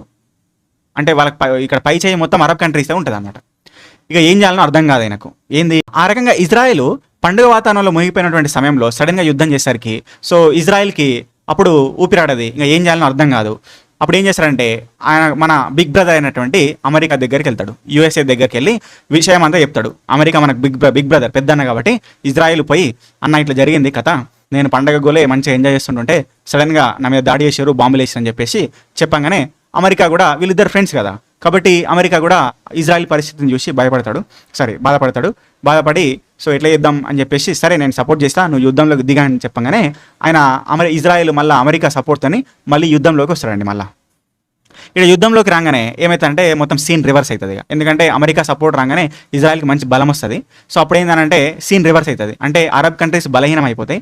ఇక్కడ ఏదైతే ఇజ్రాయెల్ ఉందో ఇజ్రాయెల్ పై చేయి అయిపోతుంది అనమాట.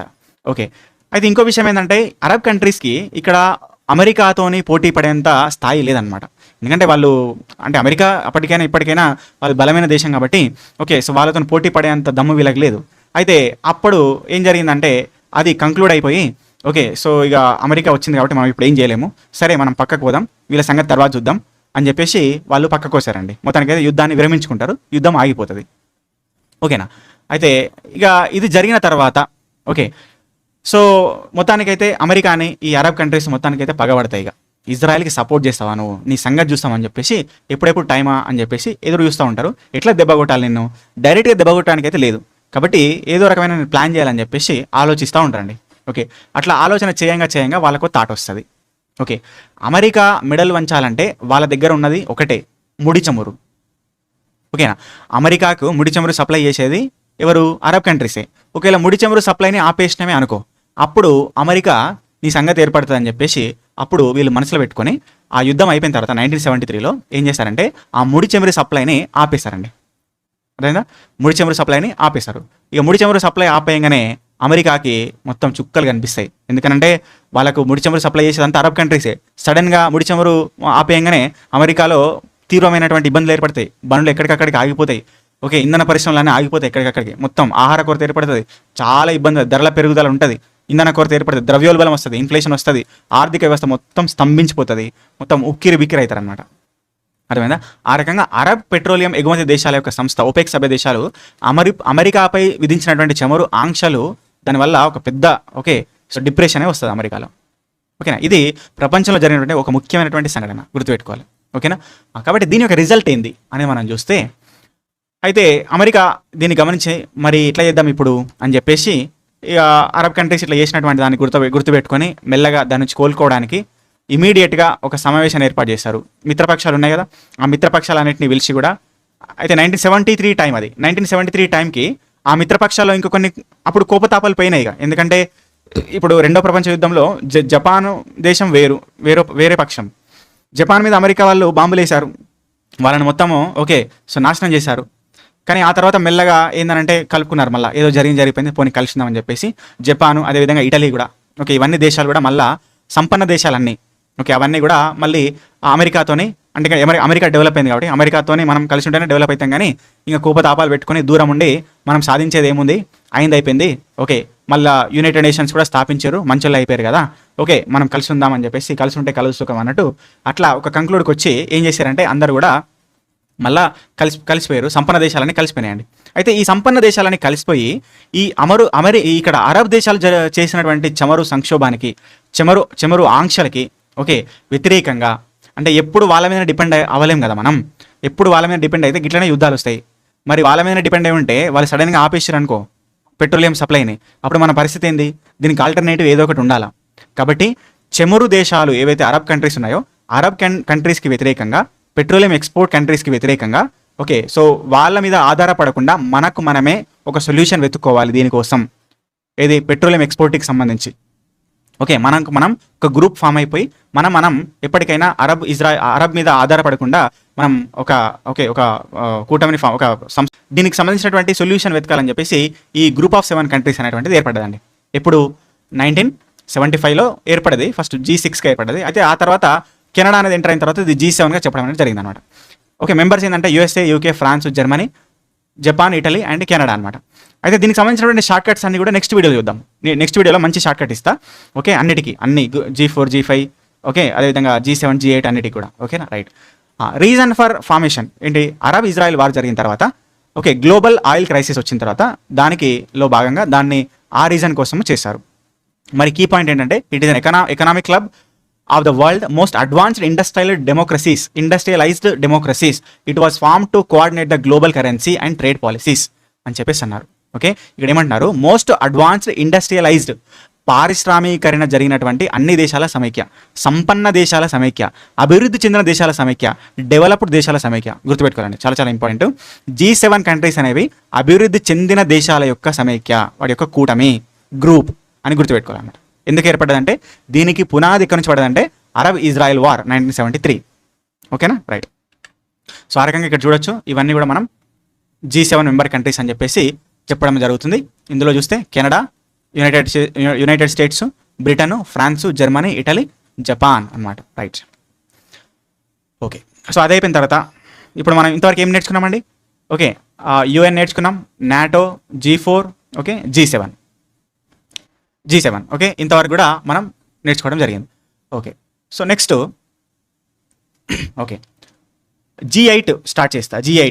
G8 ఎట్లా ఫామ్ అయిందనే దాని సందర్భాన్ని చెప్తా. ఓకే, అయితే దానికంటే ముందు మనం ఒక ముఖ్యమైనటువంటి విషయాన్ని నేర్చుకోవాలి. అదే USSR విడిపోవడం.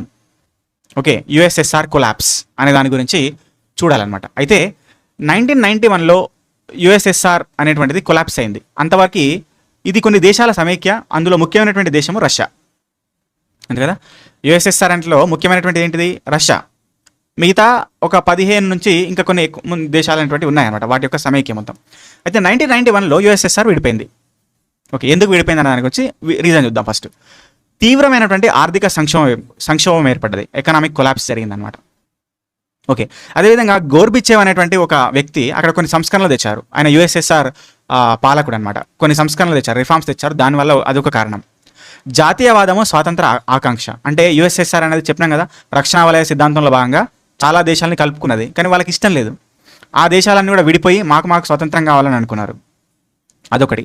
ఓకే, ఇక సైనిక తిరుగుబాటు అనేటువంటిది 1991లో జరిగింది. అది కూడా ఇంపార్టెంట్ అనమాట. సో ఇవన్నీ గుర్తుపెట్టుకోవాలి, రైట్. అయితే దీన్ని విపులంగా చెప్తా అసలు ఏమేం జరిగింది అనేది. అయితే చూడండి, మనం కోల్డ్ వార్స్ అనే దాని గురించి మీకు చెప్పిన, అమెరికాకి రష్యాకి మధ్యలో. అంటే ఏంటి అంటే యుద్ధం అనేటువంటిది చేసుకునేది ఏం లేదు ఇక్కడ, ప్రత్యక్షంగా యుద్ధంలో పాల్గొనడం లేదు, ఒకరి మీద ఒకటి వాడి కొట్టుకునేది లేదు, కానీ జస్ట్ లోపలనే కోపతాపాలు పెట్టుకొని ఓకే ఒకరి మీద ఒకడు పగ తీర్చుకోవడం అనమాట, మధ్యలో కొన్ని దేశాలను వాడుకోవడం అనమాట. ఇది అనమాట. ఇక దాంతోపాటు ఇంకా కొన్ని చర్యలు కూడా ఉన్నాయి. ఏందనంటే అమెరికా ఏం చేసినా కూడా దానికి దీటుగా నేను కూడా చేస్తా అని చెప్పి ముందుకెళ్ళడం.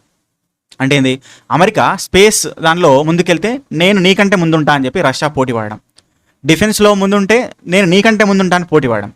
ఇప్పుడు ఎగ్జాంపుల్ చూస్తే స్పేస్కి సంబంధించి చాలా ఇంపార్టెంట్ ఇది. చూడండి, రష్యా ఇక్కడ ఏం చేసింది, స్పుత్నిక్ 1 అనేటువంటి దాన్ని 1957లో స్థాపించింది.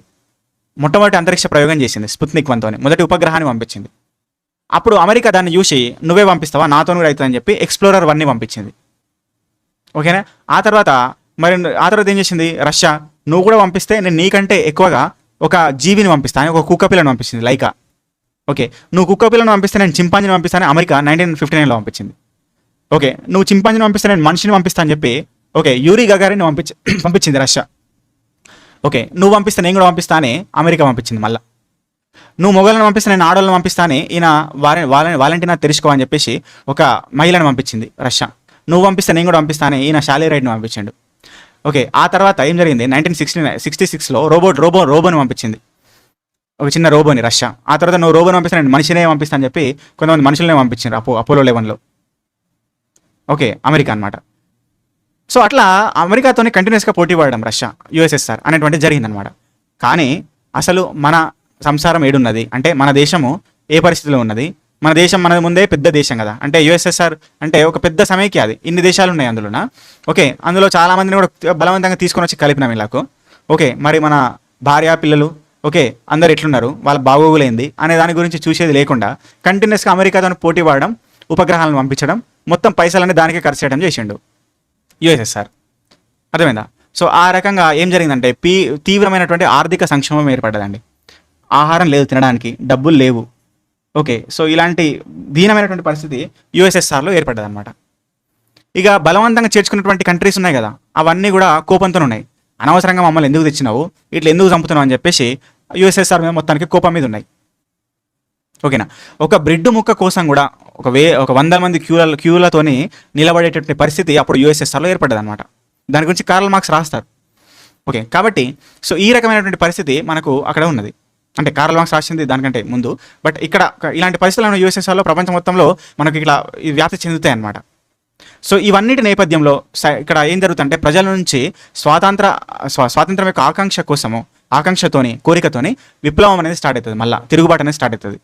ఓకే, ఆ తిరుగుబాటు మూలంగా ఏమైతుందంటే యుఎస్ఎస్ఆర్ ఓకే విడిపోతారండి. ఇక కాదని చెప్పేసి యుఎస్ఎస్ఆర్ అధ్యక్షుడు ఏం చేశారంటే ఇంకా మనతో కాదని చెప్పి ఇక్కడ విడిపోనని చెప్పి విడిపోతారండి. ఆ రకంగా 1991లో యుఎస్ఎస్ఆర్ ఓకే 15 ముక్కలుగా విడిపోయింది అనే దాన్ని గుర్తుపెట్టుకోవాలి. ఓకేనా, సో ఆ రకంగా యుఎస్ఎస్ఆర్ అనేది విడిపోవడం జరిగింది. ఓకే, సో యుఎస్ఎస్ఆర్ విడిపోయిన తర్వాత అందులో ముఖ్యమైనటువంటి దేశం ఏంటంటే పెద్ద దేశం ఏంది యుఎస్ఎస్ఆర్లో? రష్యా అనే పెద్దదైనటువంటి దేశం అనమాట. ఓకే, అయితే రష్యా ఒంటరి అయిపోయింది. అప్పుడు ఆర్థిక ఇబ్బందుల్లో కూడా ఉన్నది ఆ సమయంలో, ఎందుకంటే అంతవరకు ప్రజల ఉద్యమం జరిగింది, పెద్ద కథ అయిపోయింది కాబట్టి. అయితే దీన్ని గమనించినటువంటి G7 కంట్రీస్ ఏవైతే ఉన్నాయో G7 కంట్రీస్లో okay most of the countries NATO countries అండి. ఇక్కడ నాటో కంట్రీస్ అంటే అన్ని కూడా వెస్టర్న్ యూరప్ కంట్రీస్, అమెరికా అనమాట. అయితే వాళ్ళకు ఒక ఆలోచన వస్తుంది, అంటే ఇన్ని రోజులు మనం యుఎస్ఎస్ఆర్కి భయపడ్డాం కదా, ఇప్పుడు యుఎస్ఎస్ఆర్ అయితే పోయింది, ఇక మిగిలింది రష్యానే. ఇక రష్యా పరిస్థితి కూడా బాగలేదు కాబట్టి ఎన్ని రోజులు ఇంకా మరి రష్యాకు కూడా భయపడి ఉంటాం మనం, కమ్యూనిజం అనేటువంటి ఆ భావనతోని కదా. ఆ రకంగా శత్రుత్వం అనేటువంటి దాన్ని మర్చిపోయి మరి మిత్రువు అవుతాడేమో చూద్దాం, ఫ్రెండ్షిప్ చేస్తాడేమో మనతోని చూద్దాం, దానివల్ల మన భయం పోతుంది, మనం సేఫ్ ఉండొచ్చు అని చెప్పేసి ఒక ఆలోచన వస్తుంది G7 కంట్రీస్కి. ఆ రకంగా వాళ్ళు ఏం చేస్తారు, మెల్లగా రష్యా దగ్గరికి పోయి అడుగుతారు, నీ పరిస్థితి బాగాలేదు, యుఎస్ఎస్ఆర్ ఎట్లయితే విడిపోయింది, ఓకే కాబట్టి నువ్వు మరి మా దానిలో జాయిన్ అయిపో అని చెప్పేసి చెప్తారు. అప్పుడు రష్యా పరిస్థితి బాగుండదు అనమాట, తీవ్రమైనటువంటి ఆర్థిక ఇబ్బందుల్లో ఉంటుంది. అయితే దానికోసము ఆయన ఏం చేశారంటే సరే పోనీ ఇప్పటికైతే నేను బయటపడాలంటే వీళ్ళే మార్గం అని చెప్పేసి అప్పుడు ఆయన G7లో రష్యా కలిసిపోతాడు. ఓకే, సో రష్యా G7లో కలిసిపోగానే 1997లో అప్పుడు అది G8గా ఫామ్ అయిందని గుర్తుపెట్టుకోవాలి. అంటే G7నే G8గా మారుతుంది. ఎప్పుడు మారుతుంది అంటే 1991లో యుఎస్ఎస్ఆర్ విడిపోయిన తర్వాత రష్యా G7లో కలిసిపోయిన తర్వాత G8 ఫామ్ అవుతుందని గుర్తుపెట్టుకోవాలి. ఓకేనా, the Soviet union collapse in 1991 ending the cold war end అయిపోయింది కదా. కోల్డ్ వార్ ఎండ్ అయిపోయింది కాబట్టి ఇక కోల్డ్ వార్ అంటే ఈ భూభాగాలను ఆక్రమించడం ఇదంతా కదా. కాబట్టి ఇది ఎండ్ అయిపోయింది అనుకొని ఇంకా రష్యాని ఇంకా మా దానిలో కలిసిపోనగానే ఆయన కూడా కలిసిపోతాడు. ఓకే, సో ఆ రకంగా జరిగింది. మరి వీళ్ళది క్యాపిటలిస్టిక్ ఎకానమీ, ఆయనదేమో సోషలిస్ట్ ఎకానమీ కదా. మరి అది ఓకేనా అంటే సరే ఇప్పటికైతే కానీ నా పరిస్థితి బాగాలేదని చెప్పేసి అంటాడు, కలిసిపోతాడు. ఓకే, కాబట్టి ఆ రకంగా ఓకే ఇది మనకు G8 అనేటువంటిది ఫామ్ అయిందని గుర్తుపెట్టుకోవాలి. ఓకే, మరి ఇప్పుడు G8 ఉన్నదా? G8 గ్రూప్ ఆఫ్ 8 ఇప్పటికి కూడా ఉన్నదా అంటే లేదండి, గ్రూప్ ఆఫ్ 8 ఇప్పుడు లేదు, మళ్ళీ గ్రూప్ ఆఫ్ 7 ఉన్నదన్నమాట. ఓకే, ఎందుకనేది ఇక్కడ చెప్తా చూడండి. ఆ తర్వాత ఒక ముఖ్యమైనటువంటి సంఘటన జరిగింది. నేను ఫస్ట్ మీరు కొన్ని విషయాలు గుర్తుపెట్టుకోవాలని చెప్పిన కదా, అందులో ఇదొకటి. ఏం చెప్పినా నేను? క్రిమియాని రష్యా ఆక్రమించుకోవడం అని చెప్పినా మీకు అక్కడ. ఓకే, కాబట్టి అది దాని గురించి మళ్ళీ డిస్కస్ చేద్దాం. ఓకే, క్రిమియాని రష్యా ఆక్రమించుకున్నది కట్ చేస్తే. ఓకే, ఎందుకు అంటే చూడండి, ఇక్కడ యుఎస్ఎస్ఆర్ ఉన్నప్పుడు ఈ క్రిమియా కానీ అంటే ఇప్పుడు క్రిమియా వాస్తవంగా ఉక్రెయిన్లో భాగం. క్రిమియా అనేది వాస్తవంగా ఇప్పుడు ఉక్రెయిన్లో భాగం. మరి ఉక్రెయిన్ ఇంతకుముందు యుఎస్ఎస్ఆర్లో భాగం. అంటే ఉక్రెయిన్, రష్యా ఇవన్నీ కూడా యుఎస్ఎస్ఆర్లో మెంబర్స్ అనమాట. ఓకే, అయితే యుఎస్ఎస్ఆర్ ఉన్నప్పుడు అంటే ఉక్రెయిన్, రష్యా ఇవన్నీ కలిసి యుఎస్ఎస్ఆర్లో ఉన్నప్పుడు రష్యా ఏం చేసిందంటే ఇట్లా ఉక్రెయిన్కి ఈ క్రిమియాని ఇచ్చింది. అంటే క్రిమియా వాస్తవంగా రష్యాదే. అయితే రష్యా వాళ్ళందరూ అప్పుడు ఒక కూటమి ఉన్నారు, యుఎస్ఎస్ఆర్లో అనుబంధంగా ఉన్నారు కాబట్టి మనోడే కదా అని చెప్పేసి ఉక్రెయిన్కి ఈ క్రిమియాని ఇచ్చారు అనమాట. ఎందుకంటే అది కూడా ఎందుకు ఇచ్చారంటే పరిపాలనా సౌలభ్యం కోసం ఇచ్చారు. రష్యా యొక్క క్రిమియాని యుక్రెయిన్కి పరిపాలనా సౌలభ్యం కోసం ఒకానొక టైంలో యుఎస్ఎస్ఆర్ ఉన్నప్పుడు ఇచ్చారు. 1991 కంటే ముందు యుఎస్ఎస్ఆర్లో కలిసి ఉన్నప్పుడు. ఓకేనా, అయితే యుఎస్ఎస్ఆర్ విడిపోయింది కదా 1991లో. మరి ఆ రకంగా క్రిమియా అనేది అప్పటికి కూడా ఉక్రెయిన్లోనే కొనసాగుతున్నది. మరి వాస్తవంగా అయితే రష్యాది. మరి రష్యా మళ్ళీ తిరిగి తీసుకోవాలనా? దాన్ని తీసుకోలే. ఎందుకు? గిఫ్ట్ ఇచ్చినాం కదా, గిఫ్ట్ ఇచ్చినాక మళ్ళీ తీసుకుంటే బాగుండదు, గలీజ్గా ఉంటుంది అని చెప్పేసి ఉండనులే అని చెప్పేసి అట్లనే కొనసాగింది. కానీ రష్యాకి సంబంధించినటువంటి ఒక నావల్ ఫ్లీట్, నౌకాదళం, అంటే ఈ క్రిమియా అనేటువంటిది నల్ల సముద్రంలో ఉంటుందండి, బ్లాక్ సీలో ఉంటుంది. ఈ బ్లాక్ సీలో రష్యాకి సంబంధించినటువంటి ఒక నావల్ ఫ్లీట్ అంటారు, నౌకాదళం, సముద్ర నౌకాదళం అనేటువంటిది ఇక్కడ ఒకటి క్రిమియాలో ఉన్నది. ఓకే, రష్యాది. గిఫ్ట్ ఇచ్చిన దాన్ని తీసుకుంటే బాగుండదని చెప్పేసి క్రిమియాని తీసుకోలే, వాళ్ళ దగ్గరనే ఉంచాడు. కానీ అప్పుడప్పుడు నేను వస్తూ పోతూ ఉంటా ఈ నల్ల సముద్ర నౌకాదళకి, నావల్ ఫ్లీట్కి. కాబట్టి నేను మళ్ళీ వస్తూ పోతూ ఉంటా, నా సైనికులు పట్టుకుని నువ్వేం భయపడకు, నేను దీనికోసం మాత్రమే వస్తా అని చెప్పిండు ఉక్రెయిన్కి. వాళ్ళు కూడా సరే అన్నారు. కాబట్టి నేను ఊకే వస్తా పోతా కాబట్టి దానికోసం రెంట్ కూడా ఎంత కట్టాలని చెప్పు, ఆ రెంట్ కూడా కడతా అని చెప్పి రెంట్ కూడా కడుతున్నాడు ఉక్రెయిన్కి. అది కొనసాగుతుంది అనమాట. అర్థమైందా? కాబట్టి అట్లా కొనసాగుతూ ఉండగా 2013లో ఏమైంది, ఈ 2013లో వాస్తవంగా ఇక్కడ ఉక్రెయిన్ చూస్తే, ఈ ఉక్రెయిన్లో 2 భాగాలు ఉంటాయండి వాస్తవంగా. వెస్ట్ పార్ట్, ఈస్ట్ పార్ట్, పశ్చిమ ప్రాంతము, తూర్పు ప్రాంతము. అయితే పశ్చిమ ప్రాంతం వాళ్ళకి రష్యా అంటే కానీ యుక్రెయిన్ అంటే కానీ ఇష్టం ఉండదు. వాళ్ళకి ఎప్పుడు నాటో అంటే ఇష్టం, ఈ పర్టికులర్ అమెరికా కానీ వెస్టర్న్ యూరప్ కంట్రీస్ అవుతున్నాయి వాళ్ళంటేనే ఇష్టం. రష్యా అంటే ఇష్టం ఉండదు. అంటే వాళ్ళ ఏంటి ఒక రకంగా క్యాపిటలిస్టిక్ ఎకానమీ, క్యాపిటలిస్టిక్ గవర్నమెంట్ని ఇష్టపడతారు అనమాట. కానీ ఈ ఈస్ట్ పార్ట్ మాత్రం రష్యాకి సపోర్టు. ఓకే, అట్లా కొనసాగుతున్నది. అయితే 2013 ఆ టైంలో ఇక్కడ ఉన్నటువంటి యుక్రెయిన్ ప్రధాని ఎవరైతే ఉన్నారో ఈయన ఇక్కడ ఉన్నటువంటి రష్యా అధ్యక్షుడైనటువంటి పుతిన్కి సన్నిహితుడే అనమాట. వాళ్ళిద్దరు ఫ్రెండ్స్. ఓకే, అయితే ఇక్కడ ఉన్నటువంటి యుక్రెయిన్ అధ్యక్షుడైనటువంటి వ్యక్తి ఈయన యాంకోవిచ్ అని చెప్పేసి అంటాం.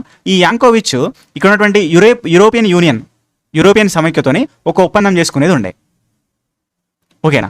అయితే ఆ విషయము అంటే ఏంటి, ఈ యుక్రెయిన్ యొక్క అధ్యక్షుడు యూరోపియన్ యూనియన్తోని ఒప్పందం చేసుకుంటున్నటువంటి పర్టికులర్ విషయము పుతిన్కి తెలిసింది. రష్యా అధ్యక్షుడైనటువంటి పుతిన్కి తెలిసింది. పుతిన్కి తెలియంగానే ఈయనకు ఫోన్ చేసిండు ధన్మని, ఎందుకు ఆ యూరోపియన్ యూనియన్ వాళ్ళతో ఏదో ఒప్పందం చేసుకుంటున్నావు, ఎందుకు చేసుకుంటున్నావు అని చెప్పేసి అడగగానే, ఏదో పరిపాలన సౌలభ్యం కోసం చేసుకుంటున్నా అని చెప్పేసి ఈయన చెప్పగానే, అట్లా కుదరది, నువ్వు వాళ్ళతో దూరంగా ఉండు, వాళ్ళ సోపతి పట్టకని చెప్పేసి ఈయనని క్యాన్సిల్ చేపిస్తాడు. ఎవరు? పుతిన్. అర్థమైందా? క్యాన్సిల్ చేపిస్తాడు ఆ ఒప్పందాన్ని. అట్లా క్యాన్సిల్ చేపియంగానే రష్యాకి ఆపోజిట్ అయినటువంటి ఈ వెస్టర్న్ పార్ట్ ఉన్నటువంటి యుక్రెయిన్స్ అందరికి కూడా వాళ్ళకి అది నచ్చదనమాట. ఈయన మీద పోరాటం చేస్తారు, ఈయన మీద ఉద్యమం చేస్తారు, ఈ యాంకోవిచ్ అనేటువంటి ఆ అధ్యక్షుడి మీద.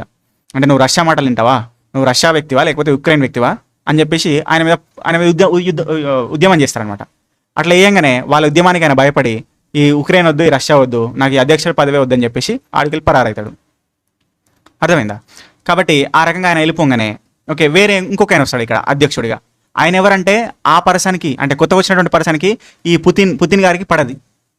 వాళ్ళిద్దరు ఆపోజిట్. ఇక అప్పటి నుంచి పుతిన్ గారికి కొద్దిగా భయం అవుతుంది అనమాట. ఎందుకంటే ఆయనకు ఆపోజిట్ పర్సన్ వచ్చింది కదా, ఎప్పుడైనా కానీ ఏ టైంలో అయినా కానీ ఈ నాటోకి సపోర్ట్ చేయొచ్చు ఈ పర్సన్, కొత్త వచ్చినటువంటి పర్సన్. అప్పుడు నా పరిస్థితి ఏంది? నా పరిస్థితి అంటే ఈ క్రిమియాలో ఉన్నటువంటి ఈ యుద్ధం ఒక పరిస్థితి ఏంది, ఓకే, యుద్ధ ఓడరేవు పరిస్థితి ఏంది, అదేవిధంగా నాకు సపోర్ట్ చేసేటటువంటి ఈ ఈస్టర్న్ పార్ట్ యుక్రెయిన్ వ్యక్తులు ఎవరైతున్నారో ఆ ప్రజలు ఎవరైతున్నారో వాళ్ళ పరిస్థితి అని చెప్పి ఈయన భయపడతాడు. ఓకే, కాబట్టి దీన్ని దృష్టిలో పెట్టుకుని దీనికి సొల్యూషన్ ఒకటే, ఏంటంటే ఈ క్రిమియాను ఆక్రమించుకోవాలి అంతే. ఈ క్రిమియాను ఆక్రమించుకోవాలని చెప్పి కంక్లూజన్కి వస్తాడు. ఓకే, వచ్చేసి ఏం చేస్తాడంటే మెల్లగా ఒక రోజున ఓకే ఆయన యొక్క సైనికులను, ఓకే 2014 ఫిబ్రవరిలో ఆయన సైనికులు వాళ్ళని ఏమంటారు అంటే గ్రీన్ ఆర్మీ అంటారు. గ్రీన్ ఆర్మీ చూడండి, వీళ్ళు మెల్లగా ఓకే ఏం చేస్తారంటే అర్ధరాత్రి క్రిమియాలోకి చొరబడి ఓకే క్రిమియాని ఆక్రమించుకుంటారు. అర్థమైందా? 2014 ఫిబ్రవరిలో ఇది జరిగిందండి. ఆ రకంగా రష్యా ఇక్కడ జరిగినటువంటి పరిస్థితులకు అనుగుణంగా, అంటే వాళ్ళకు మెయిన్ రీజన్ ఏంటంటే అక్కడ ఉన్నటువంటి నావల్ ఫ్లీట్ని కాపాడుకోవడం మొదటిది. ఉక్రెయిన్ అనేటువంటిది ఓకే, సో ఎప్పుడైనా సరే నా చెక్కు చేతుల్లో ఉండాలి, నాటోకి సన్నిహితం కావద్దు, నాటోతో కలిస్తే నాకు ముప్పు ఏర్పడుతుంది అనేటువంటిది ఆయన ఆలోచన అండి, అంతే. అందుకని క్రిమియాని ఆక్రమించుకున్నాడు అంతే. అర్థమైందా? సో ఆ రకంగా క్రిమియాని ఆక్రమించుకునేటువంటి సందర్భం మనకి ఇక్కడ కనపడుతుంది. మెయిన్ రీజన్ ఏంటంటే నావల్ ఫ్లీట్. ఓకే, సో ఈ విషయము వాళ్ళకి తెలుస్తుందండి. ఎవరికి? G8 కంట్రీస్కి. G8లో ఉన్నట్టు రష్యా కాకుండా మిగతా కంట్రీస్ అన్నిటికీ. వాళ్ళందరూ కూడా నాటోకి సంబంధించిన వాళ్ళే, అదేవిధంగా సంపన్నమైనటువంటి కంట్రీసే కదా వాళ్ళంతా, క్యాపిటలిస్టిక్ ఎకానమిక్ కంట్రీసే కదా వాళ్ళంతా. అంటే ఇంతకుముందు యుఎస్ఎస్ఆర్కి భయపడలే కదా వాళ్ళంతా. వాళ్ళకి ఈ విషయం తెలంగానే ధనాధన రష్యాకు ఫోన్ కొడతారు, మిగతా అందరికీ ఫోన్ కొడతారు, ఒకసారి రండ్రా బై కూర్చుందాం అంటారు. ఓకే, వాళ్ళందరూ కూర్చుంటారు. ఇక కూర్చొని రష్యాని పిలుస్తారు, అందరినీ పిలిచి ఓకే సో రష్యా అధ్యక్షుడు వస్తారు, వీళ్ళందరినీ G7 మిగతా G7 మెంబర్స్ అందరూ కూడా అడుగుతారు రష్యాని, ఏంది బై ఇట్లా చేస్తున్నావు నువ్వు, యుఎస్ఎస్ఆర్ నుంచి విడిపోయిన తర్వాత నువ్వు మంచోనైనా అనుకున్నాం కదా, మళ్ళీ గిట్లెందుకు ఆక్రమించుకుంటున్నావు, మళ్ళీ పాత యుఎస్ఎస్ఆర్ లెక్కన చేస్తున్నావు కదా నువ్వు అనగానే ఆయన సపోర్ట్ చేయడు. మళ్ళీ వీళ్ళు చెప్పుబోయి ఏదో ఒకటి, ఇది తప్పు కదా, ఇది కరెక్ట్ కాదు కదా అని చెప్పేసి మళ్ళీ ఈయనను అడగంగానే ఆయన అంటాడు కదా రష్యా పుతిన్ గారు, నా ఇష్టం అంటాడు. ఒకటే స్టేట్మెంట్, నా ఇష్టం అంటాడు. మరి నీ ఇష్టం అయితే మాతోనే ఇక్కడ కుదరది, G8 నుంచి వెళ్ళిపో నువ్వు, ఓకే నేను సస్పెండ్ చేస్తున్నాం అని చెప్పేసి చెప్పగానే మళ్ళీ ఆయన పుతిన్ గారు మళ్ళీ అంటాడు మీ ఇష్టం అంటాడు. అంటే మీరు ఏం చేసుకుంటే ఏమైనా చేసుకోరి, నేను మాత్రం తగ్గేది లేదంటాడు. సో ఆ రకంగా యుఎస్ఎస్ అంటే రష్యాని ఓకే సో G8 నుంచి 2014లో క్రిమియాని ఆక్రమించుకున్న తర్వాత సస్పెండ్ చేశారండి. ఓకే, సో సస్పెండ్ చేయగానే G8 కాస్త మళ్ళీ G7గా మారిపోయింది అన్నమాట, గుర్తుపెట్టుకోవాలి. అయితే నేను ఇక్కడ స్పెసిఫిక్గా చూడండి, నేను సస్పెండ్ చేస్తాం అన్నాక కూడా నీ ఇష్టం ఉన్నట్టు చేసుకో అని చెప్పేసి ఆయన ఎందుకన్నాడంటే బాగా గుర్తుపెట్టుకోవాలి, ఆయన గట్టిగా ఫిక్స్ అయిపోయాడు ఉక్రెయిన్ని క్రిమియాని పూర్తి మొత్తంలో ఆక్రమించుకుంటాను నేను. ఎందుకనంటే ఈ G8 నుంచి సస్పెండ్ చేసినాక కూడా ఆయన భయపడలే. 2022లో పూర్తి మొత్తంలో ఉక్రెయిన్ మీద యుద్ధాన్ని ప్రకటించిండు. అంటే G8 మెంబర్షిప్ని క్యాన్సిల్ చేసినా కూడా ఆయన భయపడలే అనమాట. అర్థమైందా? సో ఆ రకంగా ఆ దేశం మీద అంటే దాన్ని ఆయన యొక్క ఈ సార్వభౌమత్వం కాపాడుకోవాలి అంటే ఆ ఉక్రెయిన్ని నేను సాధించుకోవాలనేది అంత గట్టి పట్టు అయినది ఇప్పుడు. ఎందుకంటే నాటోకి భయపడి, అదంతా కూడా ఎందుకు జరుగుతుందంటే నాటోకి భయపడి, క్యాపిటలిస్టిక్ నా వైపు రావద్దు అనేటువంటిది ఆయన భావన. ఎప్పుడైతే యుక్రెయిన్ నాటో వైపు వెళ్ళిపోతుందో అప్పటి నుంచి ఇక్కడ ఒక ముప్పై ఏర్పడుతుంది నాకని ఆయన భావన అంతే. అందుకని ఇది జరుగుతుందండి. కాబట్టి G8 అనేటువంటిది సో రష్యా క్రిమియాని ఆక్రమించుకున్న తర్వాత G7గా మారిపోయింది అనేటువంటిది మళ్ళీ గుర్తుపెట్టుకోవాలి. కాబట్టి G8 G7 ఫామ్లో ఉన్నది ప్రజెంట్. ఇది నెక్స్ట్ పాయింట్. కాబట్టి ఇంతవరకు మనం G4 చూసినాం, G7 చూసినాం, నాటో చూసినాం. G7 కూడా చూడడం జరిగింది. G8, G7, G4 and NATO ఇవి కంప్లీట్ చేసినాం. ఇప్పుడు ముఖ్యమైనటువంటిది ఇంకా G20 అనమాట నెక్స్ట్. సో కట్ చేస్తే 1997, 98 అండి అక్కడికి వస్తున్నాం. ఏషియాలో ఇక్కడ ఒక పెద్ద ఆర్థిక మాంద్యం ఏర్పడదు అనమాట. ఎకనామిక్ డిప్రెషన్ అనేది ఏర్పడదు. ఆర్థిక మాంద్యం అంటే ఏంటి? ఆర్థిక వ్యవస్థ మొత్తం కుదేలు అయిపోవడం, డిప్లేషన్ అంటే మొత్తం ఇక్కడ ఇన్ఫ్లేషన్ ఏర్పడడం. ఇన్ఫ్లేషన్ ఏర్పడము, దాంతోపాటు ధరల పెరుగుదల, జీడిపి తగ్గిపోవడం, ఉద్యోగాలు లేకపోవడం, అన్ఎంప్లాయ్మెంట్, ఇవన్నీ కూడా ఎకనామిక్ డిప్రెషన్ కిందకి వస్తాయి అనమాట. ఇది వచ్చింది. మరి ఎందుకు వచ్చింది ఇది అంటే ఇక్కడ చూస్తే జీడిపిలో తీవ్రమైన క్షీణత, భారీ నిరుద్యోగము, వ్యాపారులు పెద్ద మొత్తంలో కూలిపోవడము, రుణాలు లేకపోవడము, ఇవన్నీ కూడా దారితీస్తాయి అనమాట. మరి ఎందుకు వచ్చింది ఇది అంటే దీని వెనుక చాలా కారణాలు ఉన్నాయి. అదంతా మనకు అవసరం లేదు, కానీ దీని రిజల్ట్ ఏంది అనేటువంటిది మాత్రం తెలుసుకోవాలి మనం. అయితే ఎప్పుడైతే ఆసియాలో ఈ పర్టికులర్ ఆర్థిక మాంద్యం ఎప్పుడైతే వచ్చిందో దీనివల్ల ఈ ఎఫెక్ట్ అనేది సంపన్న దేశాలైనటువంటి G7 దేశాల మీద కూడా చూపించింది. అర్థమైందా? సంపన్న దేశాలైనటువంటి వెస్టర్న్ యూరోపియన్ కంట్రీస్, అదేవిధంగా అమెరికా, కెనడా లాంటి కంట్రీస్ మీద కూడా ఆ ఎఫెక్ట్ చూపించింది అనమాట. ఎందుకు ఎఫెక్ట్ చూపించింది అనంటే ఇప్పుడు ఈ ఆసియాలో ఉన్నటువంటి ముఖ్యమైనటువంటి దేశాలైనటువంటి ఏవైతే ఉన్నాయి మనకు, ముఖ్యంగా ఇక్కడ సౌత్ ఈస్ట్ ఏషియా కంట్రీస్ ఉన్నాయి. అంటే థాయిలాండ్ కానీ, సింగపూర్ కానీ, మలేషియా కానీ, వియత్నాం కానీ, ఇవన్నీ కంట్రీస్ ముఖ్యంగా ఏంటి మనకున్నటువంటి థాయిలాండ్, వాస్తవంగా థాయిలాండ్ ఇవన్నీ కూడా ఆసియా టైగర్స్ అంటారు వీటిని. ఆసియా టైగర్స్ అంటే అన్నీ మనకు ముందున్నటువంటి ఆసియా మొత్తంలో టైగర్స్ అంటే ఎకానమీలో బాగా ముందున్నటువంటి దేశాలు అనమాట. ఒకనొకప్పుడు ఏం చేశారంటే ఈ థాయిలాండ్ యొక్క కరెన్సీ బాట్ ఏదైతే ఉందో ఆ బాట్ని ఈ అమెరికా డాలర్తో ముడిపెట్టారు అనమాట. అంటే రెండింటిని క్రాస్ లింక్ చేశారు. అంటే బాట్ డాలర్ ఈక్వల్, అంటే అంత గొప్పగా డెవలప్ చేసినటువంటి దేశాలు అనమాట ఆ టైంలో. సో ఆ రకంగా అమెరికా ఆర్థిక వ్యవస్థ అంటే వెస్టర్న్ యూరోపియన్ ఆర్థిక వ్యవస్థ, అమెరికా ఆర్థిక వ్యవస్థ అంటే సంపన్న దేశాల ఆర్థిక వ్యవస్థ, అదేవిధంగా ఆసియాలో ఉన్నటువంటి ఈ థాయిలాండ్ వీటి యొక్క ఆర్థిక వ్యవస్థ మొత్తం ముడిపడిపోయినాయి అప్పుడు. అంటే వీళ్ళు ఆర్థిక మాంద్యం వీళ్ళకి ఏర్పడదంటే వీళ్ళకు కూడా ఏర్పడినట్టే ఒక రకంగా. ఎందుకనంటే ఇప్పుడు ఫర్ ఎగ్జాంపుల్ ఈ దేశానికి వచ్చి చాలామంది foreign investors foreign direct investment చేశారు. ఇక్కడ ఆర్థిక వ్యవస్థ మొత్తం కుదేలైపోయింది. కుదేలైపోయినప్పుడు ఇక్కడ ఇన్వెస్ట్మెంట్ చేసినప్పుడు కూడా కుదేలైపోతాడు కదా, అంటే వాడు కూడా నష్టపోతాడు కదా. మరి వాడు ఇన్వెస్ట్మెంట్ చేసినటువంటి డబ్బులు ఏడికెళ్ళి ఇస్తాడు? ఈ G7 కంట్రీస్ యొక్క బ్యాంకుల నుంచి ఇస్తాడు. కాబట్టి వీనికి ఇక్కడ ఇన్కమ్ లేదనుకో, ఆ బ్యాంకులకి మళ్ళీ కట్టాడు కదా పైసలు రిటర్న్గా, వడ్డీ చెల్లింపులు కానీ అసలు చెల్లింపులు కానీ కట్టాడు కదా. మరి వడ్డీ చెల్లింపులు కట్టకపోతే ఆ దేశాలు కూడా ఆ బ్యాంకులో నష్టపోతున్నట్టు కదా, ఆర్థిక మాంద్యం ఏర్పడుతున్నట్టు కదా అక్కడ. కాబట్టి ఆ రకంగా ఆసియాలో ఏర్పడినటువంటి ఆర్థిక మాంద్యము సంపన్న దేశాల మీద కూడా ఎఫెక్ట్ చూపించింది ఇక్కడ G7 కంట్రీస్ మీద కూడా. కాబట్టి వాళ్ళు రియలైజ్ అయ్యారు అనమాట. ఏందనంటే ప్రతిసారి మనం ఆసియా దేశాలని ఎప్పుడు దూరం పెడుతున్నాం, అట్లా కాకుండా కలుపుకుంటూ వెళ్ళిపోవాలి. వాళ్ళనే మనం కలుపుకొని ముందుకెళ్ళాలి, కానీ వాళ్ళని దూరం పెడితే మనకు ఎప్పుడో ఒకప్పుడు దెబ్బ పడుతుంది అని చెప్పేసి వాళ్ళకు ఒక రియలైజేషన్ కళ్ళు తెలుసుకున్నారు. ఆ రోజు తెలుసుకొని ఏం చేశారంటే ఇక్కడ చూడాలి, సంక్షోభంతో ధనిక దేశాలైనటువంటి G7 కంట్రీస్ కళ్ళు తెరుచుకొని ప్రపంచం మొత్తం ఒకదానితో ఒకటి ముడిపడి ఉందని, ఆసియా మునిగిపోతే ఆ ఎఫెక్టు తమకు తగులుతుందని అర్థం చేసుకున్నాయి. అందుకే భవిష్యత్తులో ఇలాంటి ముప్పు రాకుండా ప్రపంచంలోని టాప్ 20 ఆర్థిక వ్యవస్థలను ఇండియాతో కలిపి ఒకే తాటిపైకి తేవాలని చెప్పి G20 కూటమిని స్థాపించారు. ఎక్సలెంట్ స్టేట్మెంట్ అనేది. ఈ ఇన్ఫర్మేషన్ చాలా బుక్స్ చదివి చాలా ఇన్ఫర్మేషన్ సేకరించి ఇస్తున్నా. ఈ వీడియో మధ్యలో కొంతమందికి బోరింగ్ అనిపించవచ్చు, కానీ చాలా ఇన్ఫర్మేషన్ ఉంది ఇక్కడ. కాబట్టి ఆ రకంగా జరిగిందండి. కాబట్టి G20 ఎప్పుడు ఏర్పడ్డదంటే ఇనిషియల్గా 1999లో ఏర్పడ్డదండి, గుర్తుపెట్టుకోవాలి. అయితే 1999లో ఏర్పడ్డది, కానీ అప్పుడు పూర్తి మొత్తంలో దీనికి ఇంపార్టెన్స్ ఇవ్వలే G7 వాళ్ళు. అప్పుడు ఏం చేశారంటే ఓన్లీ ఈ మిగతా దేశాలు అంటే ఆసియా దేశాల నుంచి ఆ దేశాల నుంచి కొంతమంది ఆర్థిక మంత్రులను కానీ విదేశాంగ మంత్రులు కానీ పిలవడము, ప్రధానమంత్రులకు పెద్దగా విలువ ఇవ్వకపోవడం ఇలాంటిది చేశారనమాట. కానీ 2008లో ఏం జరిగింది, మళ్ళీ ఒకసారి ఆర్థిక మాంద్యం వచ్చింది. ఇక్కడ ఈసారి అమెరికాలో వచ్చింది. Okay, economic crisis in 2008 in America, of and called great recession అంటాం దీన్ని, గ్రేట్ రిసెషన్ అంటాం. అది వచ్చింది. అది రాగానే అప్పుడు పూర్తి మొత్తంలో అర్థమైంది G20 అనేది మనం ఫామ్ చేసినప్పటికి కూడా ఇంకా కూడా మనం వాళ్ళని దూరం పెడుతున్నాం, ఆసియా దేశం వాళ్ళని ఇంకా కూడా వాళ్ళకి సరైన ఇంపార్టెన్స్ ఇస్తలేము. కాబట్టి అట్లా చేయదు, పూర్తి మొత్తంలో వాళ్ళకి ఇంపార్టెన్స్ ఇవ్వాలని చెప్పేసి అంతవరకు ఓన్లీ ఆర్థిక మంత్రులను విదేశాంగ మంత్రులను పిలిచినటువంటి వాళ్ళు G20 సదస్సుల కోసము 2008 నుంచి పూర్తి మొత్తంలో ప్రధానమంత్రులను కూడా పిలుస్తూ ఆ రకంగా వాళ్ళకి కొద్దిగా ఇంపార్టెన్స్ ఇవ్వడం స్టార్ట్ చేశారనమాట.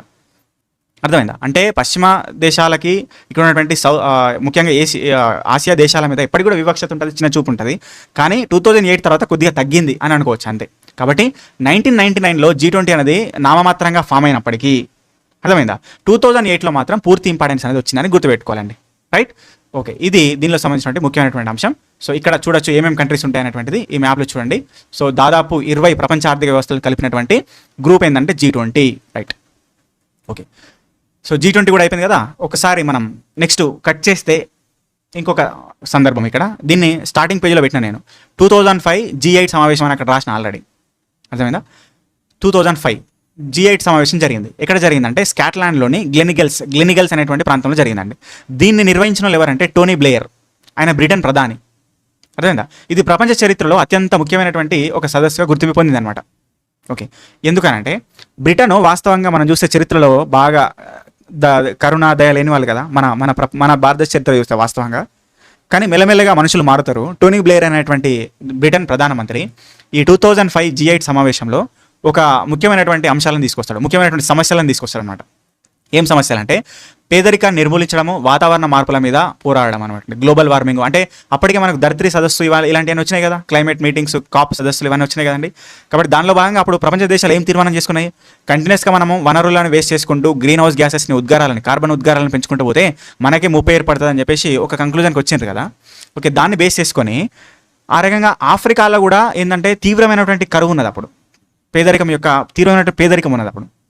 అయితే ఇవన్నింటిని చూసినటువంటి టోనీ బ్లేయర్ గారు ఆయన ఏం చేశారంటే అభివృద్ధి చెందుతున్నటువంటి వేగంగా అభివృద్ధి చెందుతున్నటువంటి దేశాలు ఏవైతే ఉంటాయో, అంటే ఇండియా కానీ చైనా కానీ, ఓకే, ఇలాంటి వేగంగా అభివృద్ధి చెందుతున్నటువంటి దేశాలు అనమాట, ఫాస్ట్ డెవలప్మెంట్ అవుతున్నటువంటి కంట్రీస్ అనమాట.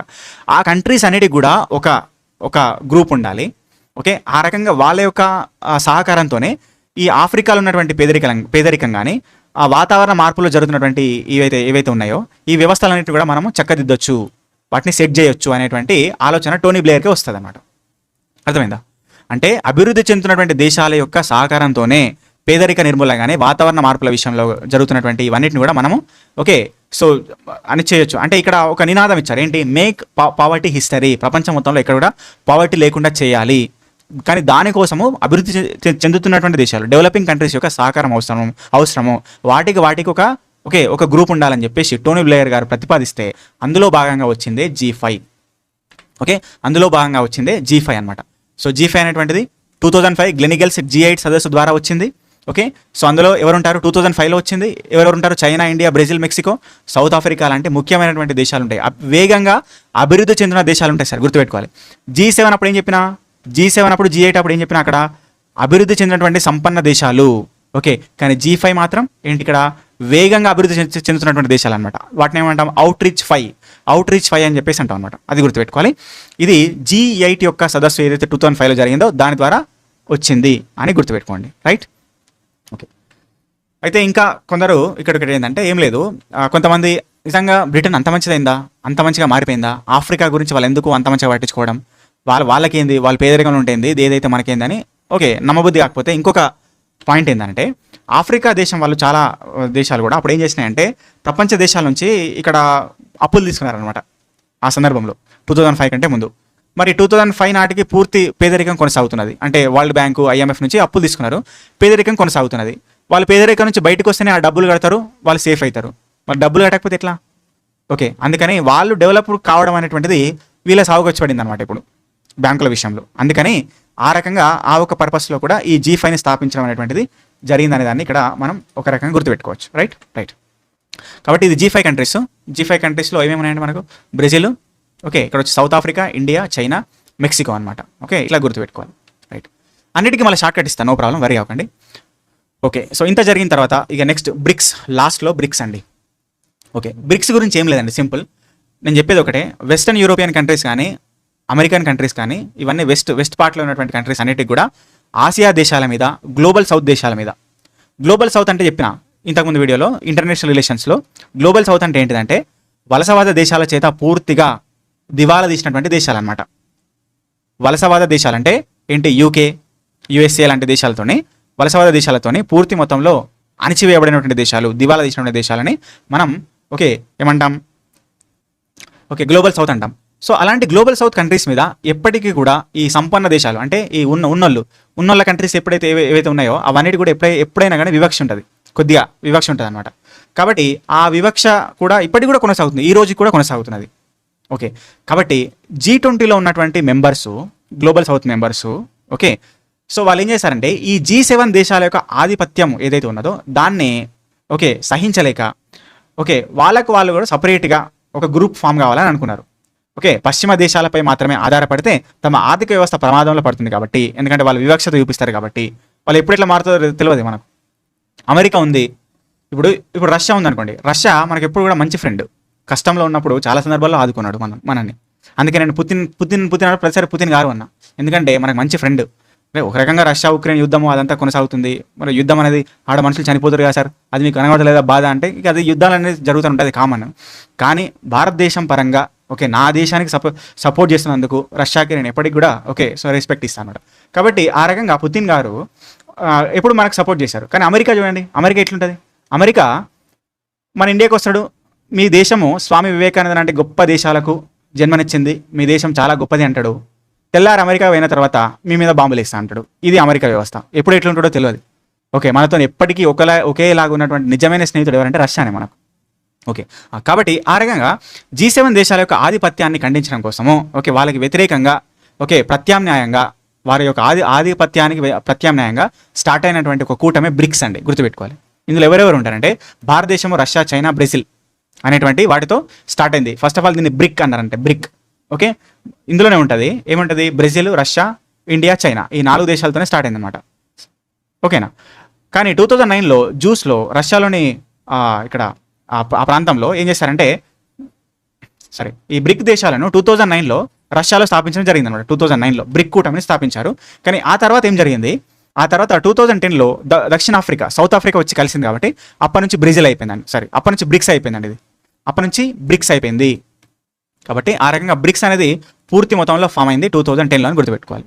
ఓకే, సో ఎందుకంటే G7 కంట్రీల యొక్క ఆధిపత్యాన్ని ఖండించడం కోసము వారికి వ్యతిరేకంగా ఫామ్ అయింది, ప్రత్యామ్నాయంగా ఫామ్ అయింది ఇక్కడ బ్రిక్స్ అని గుర్తుపెట్టుకోవాలండి. సో ఇది కథ. ఈ కథలో మనం ఏం చూసినాం, స్టార్టింగ్ 2వ ప్రపంచ యుద్ధం నుంచి మొదలు పెడితే ఓకే నాటో ఎట్లా ఫామ్ అయింది, G7 ఎట్లా ఫామ్ అయింది, G8 ఎట్లా ఫామ్ అయింది అంటే ఎట్లా మారింది, మళ్ళీ G8 నుంచి మళ్ళీ G7 ఎట్లా వచ్చింది, G20 ఎట్లా వచ్చింది, G4 అనేది ఎట్లా స్టార్ట్ అయింది, ఓకే G5 అంటే ఏంటిది, బ్రిక్స్ అంటే ఏంటిది, ఈ ఫార్మేషన్ హిస్టరీ అంతా మొత్తం చూడడం జరిగింది. కాబట్టి ఈ కథలో నీతి, ఇక లాస్ట్లో ఈ కథలో నీతి ఏంటంటే, ఇది కథలాగా అనిపించిందో అనిపించలేదో ఓకే అది మీకే తెలియాలి. అనిపించినా అనిపించకపోయినా కానీ మొత్తానికి అయితే మీకు అర్థమైతే సరిపోతుంది. 2వ ప్రపంచ యుద్ధం అనేటువంటిది ఓకే అయిపోయిన తర్వాత యుఎస్ఎస్ఆర్ నుంచి ప్రొటెక్షన్ కోసము వెస్టర్న్ యూరోపియన్ కంట్రీస్ అమెరికా స్థాపించుకున్నదే నాటో.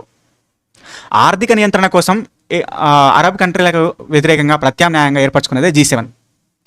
ఆసియా సంక్షోభం వల్ల ఏర్పడేదే G20. పశ్చిమ దేశాల వివక్షత వల్ల ఏర్పడేదే G5. ఓకే అంటే ఇక్కడ ఇది తప్పు. ఇది ఆఫ్రికన్ పేదరికాన్ని నిర్మూలించడము, అదేవిధంగా వాతావరణ పరిస్థితుల మెరుగుపరచడం కోసం ఏర్పడేది G5. పశ్చిమ దేశాల యొక్క ఆధిపత్యానికి వ్యతిరేకంగా కౌంటర్ చేస్తూ ఏర్పడేది బ్రిక్స్ అనమాట. బ్రిక్స్ ఓకే ఈ రకంగా ఏర్పడేది గుర్తుపెట్టుకోవాలి. సో ఇది నా యొక్క విధానంలో నాకు తెలిసినట్టుగా నచ్చినట్టుగా ఎక్స్ప్లెయిన్ చేయడం జరిగిందండి. సో ఎక్కడైనా మిస్టేక్స్ ఉంటే కొంచెం కరెక్షన్ చేసే ప్రయత్నం చేయండి, నో ప్రాబ్లం. సో అందరికీ అర్థం కావాలి, సబ్జెక్ట్ రావాలనేది నా ఉద్దేశం. సో వీడియో నచ్చితే లైక్ చేయండి, మీ ఫ్రెండ్స్ చేయండి. సో వీడియో నచ్చితే మాత్రం మన వీడియోస్ని లైక్ చేసిన ఖచ్చితంగా ఛానల్ సబ్స్క్రైబ్ చేసుకోండి. మీ సపోర్ట్ ఉంటే మరింత ఎక్కువ కంటెంట్ ఈ రకంగా ఇవ్వడానికి నాకు కొంచెం సపోర్ట్ మోటివేట్ చేస్తుంది. సో థ్యాంక్ యూ, జై హింద్.